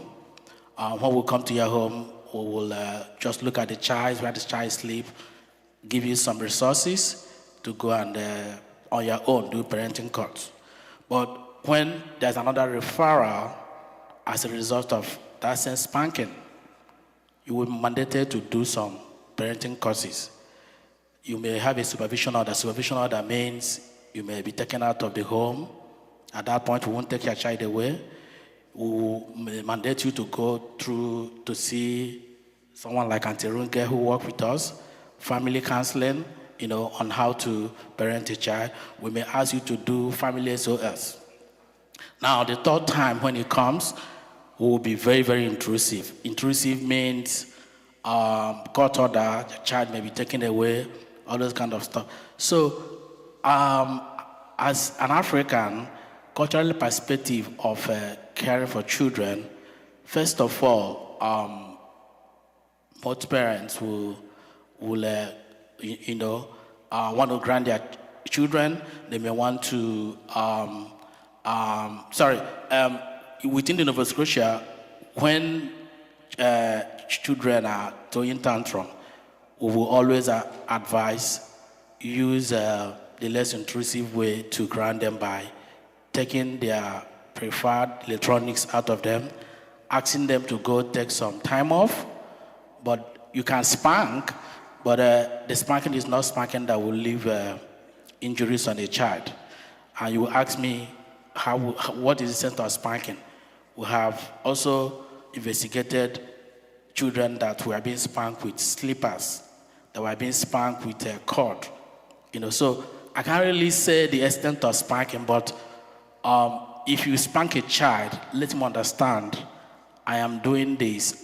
Communication, yeah, when you spank a child, communicate with this child. I'm doing this just to make you so you don't do this next time. Because if you spank without communication or without having that conversation, this child may go back to school and talk to someone that my parents spanked me. And you may see social workers coming to your door. So if you must spank your child, when you do the spanking, communicate with this child. This is the reason why I'm doing this. But next time, if child does that same thing, don't go along with spanking. You can go along with, taking some time off, all those kind of stuff. So I am not yet a parent, so I don't really know how to parent a child in that aspect. But as a DCS intake social worker, I do what is on the book by just doing investigation and advising parents to do what is on the book. Parenting time. Thank you. Thank you. You can. Yes, please go ahead. Thank you very much, Chidi. I worked for iSense for 7 years. One of the work that I did there was to help new immigrants, especially with parenting.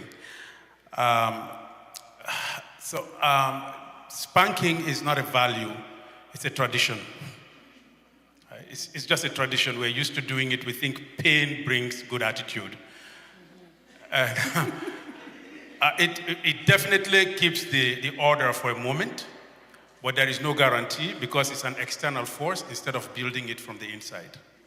So one question I think as parents we should ask ourselves, for the ones that have little children, is what kind of human being do I want to produce? And what are the means of doing that? So how much can spanking produce really, right? So you have to think about it. Because I'm saying this because I had to go through that to get myself out of spanking. Because, oh God, I got spanked so much as a child, right? That's the only way I knew. But thank God when I came here, the first place I worked was iSense. And they taught us that if you spank here, you might not spank again. And because I was working in that area, I learned to ask myself, if I spank this boy or this girl, how much will that contribute to all the things that I want him or her to be? A good person, an honest person, an educated person, a loving person. How does spanking contribute to that? Or is this me taking my frustration out? So that is the trouble I went through. And I go, anytime I'm able, I go back home, and I'm really disturbed by beating children now. I'm really, really disturbed by it. And thank God my kids, they are not doing anything horrible. There is no perfect child out there. They're not doing anything. They're not on drugs. They're not womanizing. They're not gambling. They're not drinking. Of course, that bar is low. That is just the not. Now, what they are doing, they may not be doing everything that you want, but if you get that bar, that they're not doing the bad things, you can hope for better, right? As long as you talk to them. That's just what I wanted to say about spanking, because many of us were brought out, spare the rod, the rest of it. Yeah, right? Thank you very much for sharing that in a very authentic way too. Yes, Ms. Osasiri. Yes, thank you very much. For me, as a child, I was spanked into obedience. Yes, but when I got into the uni, I said, this is my freedom. I can do whatever I want to do. So spanking produces fear in children. It doesn't change their mindset. What changed my mindset was my faith. I met with Christ. So when I just want to dive a little bit into law, when you spank a child, you create an atmosphere of fear. And that is one factor the judge will consider in a custody battle. So be very, very careful. What is your purpose of discipline? Is it to produce fear or to produce a better child? Thank you. Thank you. And I will let you hold that for a second. I have another question for you. So I want to move quickly into divorce and separation. We have people who are going through the process. What does that look like? What should people be thinking about? While the ideal is that we are able to maintain marriages and keep it till the end of time. But it is inevitable for some families that they have to separate, maybe because of abuse, physical, what does the process look like? And after you are done, I'm going to move on to Uncle Yemi to talk about the financial implication of, what a separation might look like for a family. Thank you. That's a very big one. Don't even think 3 hours. Just a brief summary of what I'll try. that would look like. Yeah. Separation, the separation does not just have to do with the two adults involved. It also has to do a lot with the children. The children suffer a lot. Once there is a matter before the courts with respect to divorce or separation, the judge is mandated to ask both partners or both adults involved in the matter to see if there is any room for reconciliation. And before the divorce is even granted, there is usually a 90 days window to see if both adults involved can either cohabit together again or sort out their differences. But if their differences become irreconcilable, they are not able to reconcile, then the law has to look into the dynamics. What happens to the children? What happens to the finances? What happens to the woman or the man after the whole separation process? So, but in all these factors, there are different, they look at parenting time, custody, division of assets, spousal support, different areas comes into it. It's a very big one. So if your purpose, from what I have heard so far, is in relocating is your children. So in making decisions with respect to separation or divorce, please let the children be a big factor. Let them play a big role in deciding, should I still go for the separation or not? Because, take it or leave it, you are bringing a child into a situation where the child had no role at all. And you're making the child, you're forcing the child into adapting a life to live in 2 different homes, because when there is separation or divorce, there has to be 2 separate homes. And in 2 separate homes, there are different routines, there are different parenting styles. So bringing a child into that situation can have a lot of negative impact, for sure. Okay, so it sounds like there's a lot that goes into separation. It's not just we have reconcilable differences, but we are going to be talking about custody of the child, of that child. We're going to be talking about dividing the estate. Yes. We are going to be talking about going to court and a lot of things going. Thank you so much. I'm just going to ask Uncle Yemi to speak a little bit about the finances part. So after Uncle Yemi, then you have something. So to be transparent, I'm not an expert in finance of divorce, but based on my experience, it's a bottomless cone. We've talked about joint ownership of assets. In a marriage, there are 2 people coming together to become one. And it's assumed that during the course of marriage, you may have chosen to have acquired assets together. You may have chosen to incur liabilities together. In a divorce process, it's a total separation of these 2 people. Therefore, everything that belongs into this association called marriage in a divorce process also goes into separation. And that is the cost of that. In my life as a banker, we've had to create advice to people who would want to borrow to fund divorce or to fund the process of divorce.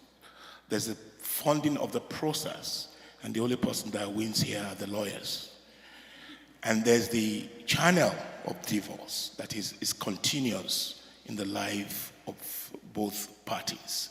So I'm just going to leave it as a phrase, and it's one of my own goals that divorce is not a case. If my wife Twain decides to divorce me, I'll beg her. Say, please, don't leave me. I'll stay in it forever, for whatever it costs. That's the joke. But the truth is, it's not a place for us. Our background is really we're very strong about our relationship with God. And that is not a place with a Christian. A place with a Christian is resolution. And that's what I want to talk about. There's so much talk about finance, and I think we'll get there because of a family that stays together is bound by a very, very knowledgeable finance process. Thank you. Thank you very much. Auntie Ronke. I just want to talk briefly about the effect of separation or divorce to children. Because it takes a lot from children. First of all, once they are separated or divorced, the court might say, okay, 1 week here, 1 week there, 2 weeks here, 1 weekend here. And that gives the children stress. And apart from that, it causes a lot of, first of all, when there is problem in the house, you think that the children are not seeing it, they see it. They know when there is love in the home, they know when there is problem. And they keep all those things within them. Some are happy that there is separation because they have gone through a lot and they prefer that, oh, it's better you go, or it's better you don't go. Do you understand? But when there is separation, it has a lot of effect on those children. Some will have behavioral problem. They will start to act out in school. And like I have said, it's because they have put in for maybe years or months, and they are their breaking point. Some will find love or relationship outside their home, which is their peers. And that is when they try drugs, alcohol, sex, or anything that will just comfort them.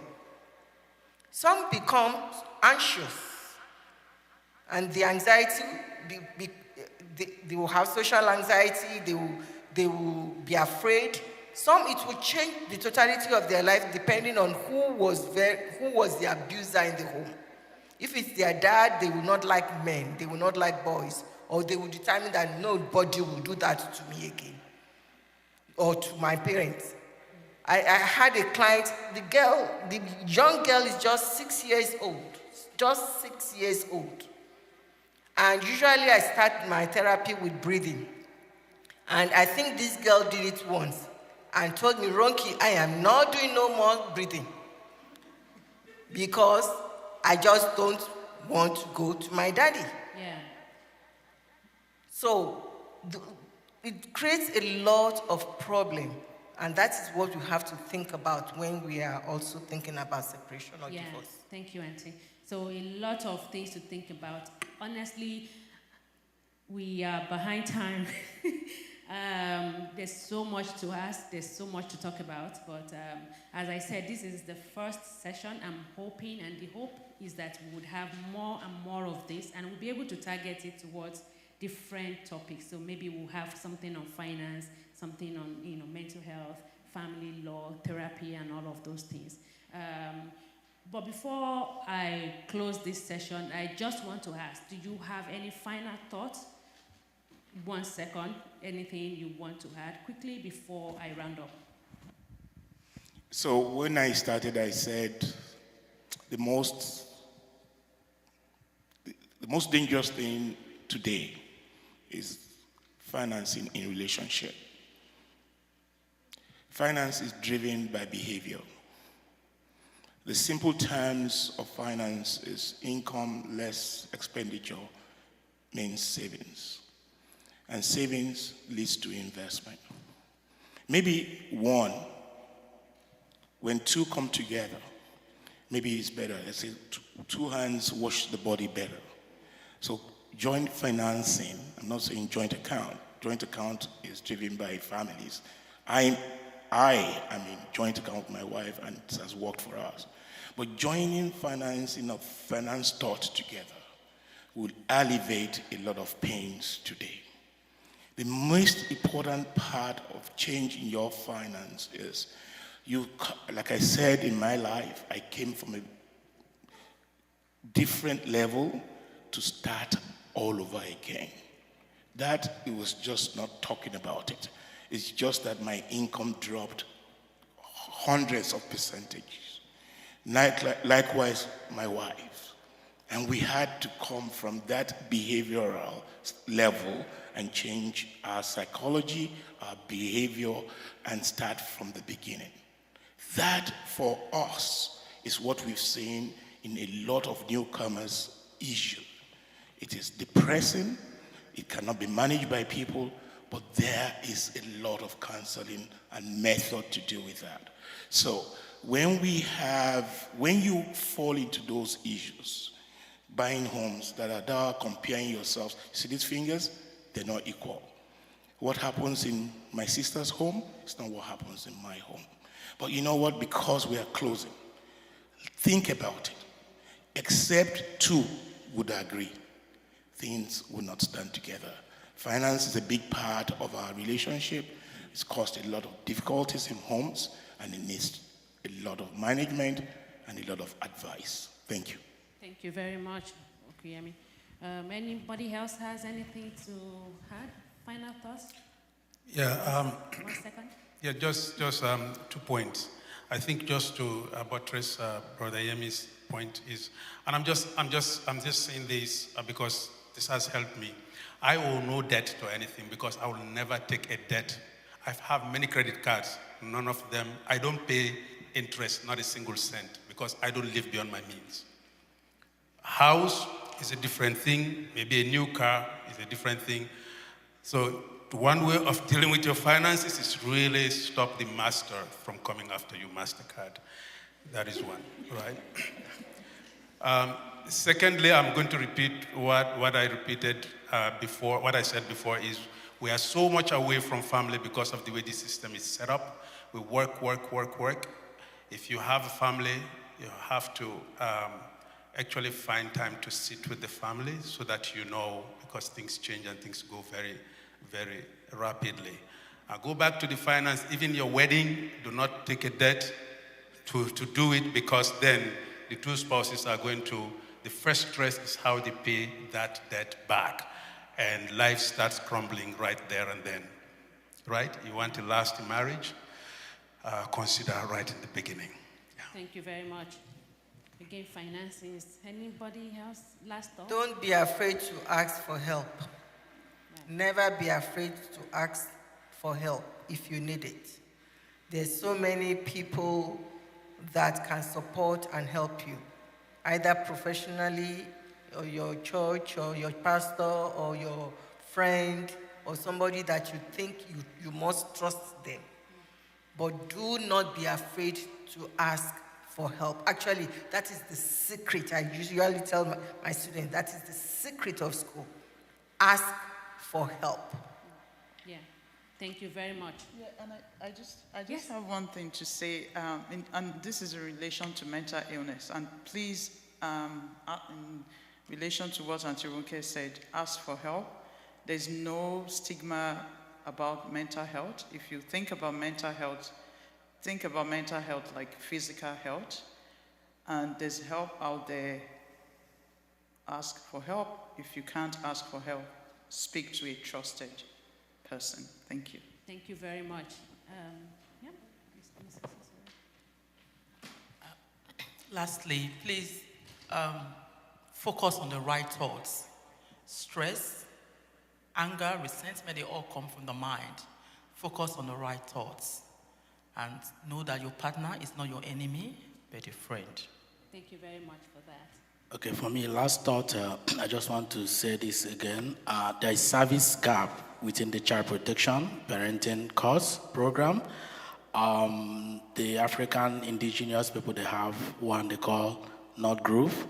We have family SOS, but African immigrants, we need to have a parenting program because the story I shared from the beginning, that family wasn't able to get services for about 8 months just because dad is not able to get a culturally appropriate services that work with his work schedule. So Winning Family as a group, we can actually, start that. If we have this mindset of doing this, we should be able to do it next time, and we should be able to have a family parenting program. Thank you. Thank you. Thank you very much. And I'm going to stand up to say a very big thank you to all of you. This is such an honor. Thank you for honoring our invitation. And to everybody out in the audience, remember, building a winning family is an ongoing journey, and there's no one-size-fits-all. So enjoy the rest of the day, and this is cool. Thank you so much. Thank you very much. Thank you very much. Please, can you give another round of applause to our wonderful panel and to my sister who has done a great job moderating this event.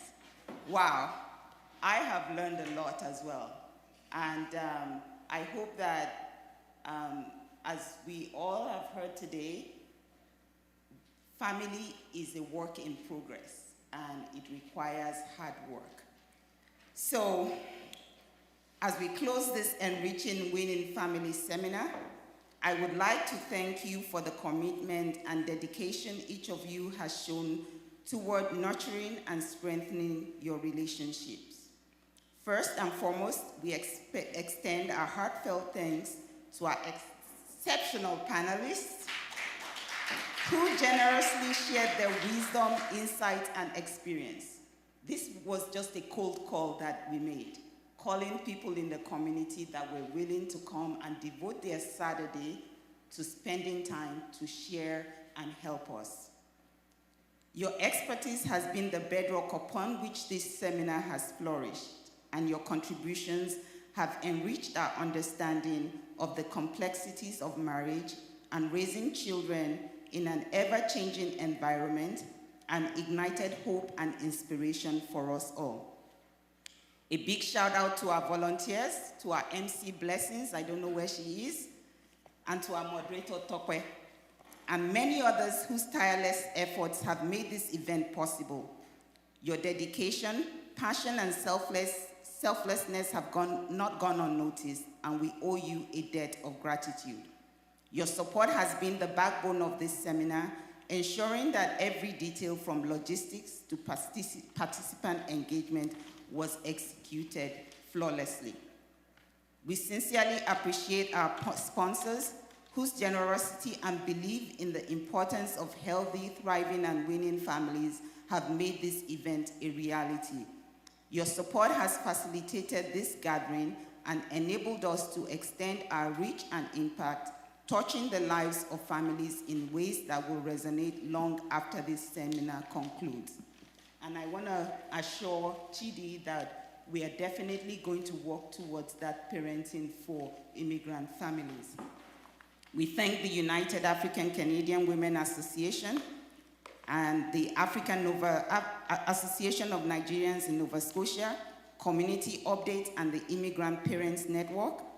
We thank the Redeemed Christian Church Jesus House for their financial support. Also, I would like to thank the senior pastor and board of Faith City Church for permitting us to use this big auditorium. You have been amazing. And thank you to Matt Rideau, Megoro, and the M4 Media team, led by Benga Akintokun.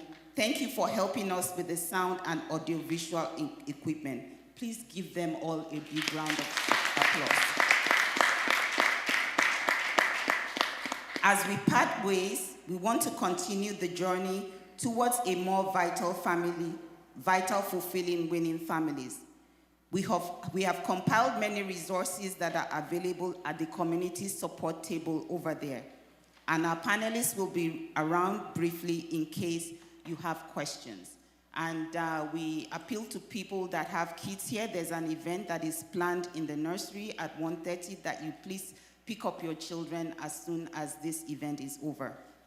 Just as you engage in professional development in your chosen careers, we hope to make The Winning Family a series designed to serve as a compass, guiding you through the challenges and triumphs that lie ahead.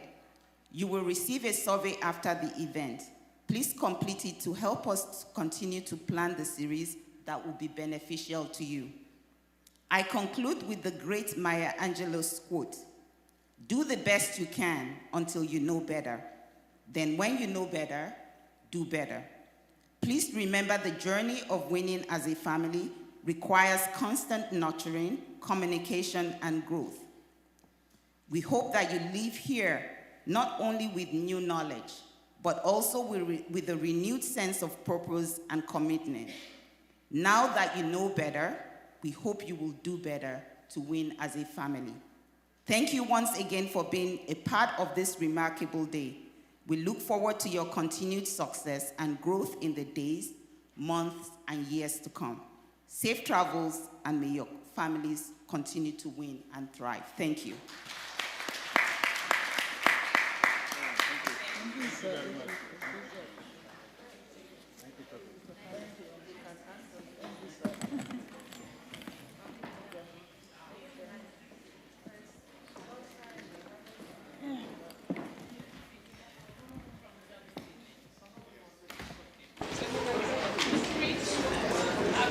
Wow, it's been such an amazing event, hasn't it? I agree. This was an event that when I came, when I filled the form, I said so in the form and I said, I wanted to take everything that was... Oops. Start again. You can hear me. Hello? Hello? Can you hear me now? Can you hear me now? Can you hear me now?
Like, what do I expect to be my takeaway? And one thing I felt was I wanted to take away everything that is going to be here to take away. But one thing I realized is I have been really impacted by all the panelists. I think it's amazing that every one of the panelists was able to be sincere in sharing their experience and how life is with the migrant family that is just coming in. I think I came in late, so when I came in, I was listening to the doctor, and I think I love her honesty. I have a deep reflection about so many things that were said today. In financing, I know that a lot of jokes were made, but in those jokes were some truth, especially when you look at what was said about smacking children. What will you rather have? How will you rather train your kids?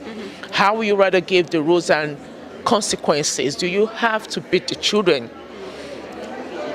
How do couples that have been new migrants, what are their expectations about their finances? How do they navigate that? what is the stigma around mental health? There are so many things I've heard today that we can take back to our community. And I think it's at some point, it would be better if we have something more like this. And like what has been said, if you can have something like this, for instance, maybe like quarterly, that would be very helpful. When people like us came into Canada, there was nothing like this. We had to navigate the system by ourselves. I've spent a couple of years in Canada, and this session was something that I think is very helpful to me as well. I mean, I'm not new, but this is a very helpful section for me. Everything that the panelists have said, from the chair to Mr. Akidoju, to the social worker, to Auntie Ronke, to the lawyer, everything was just, I wish like people could go back and listen to what was said today and have their own takeaway from it.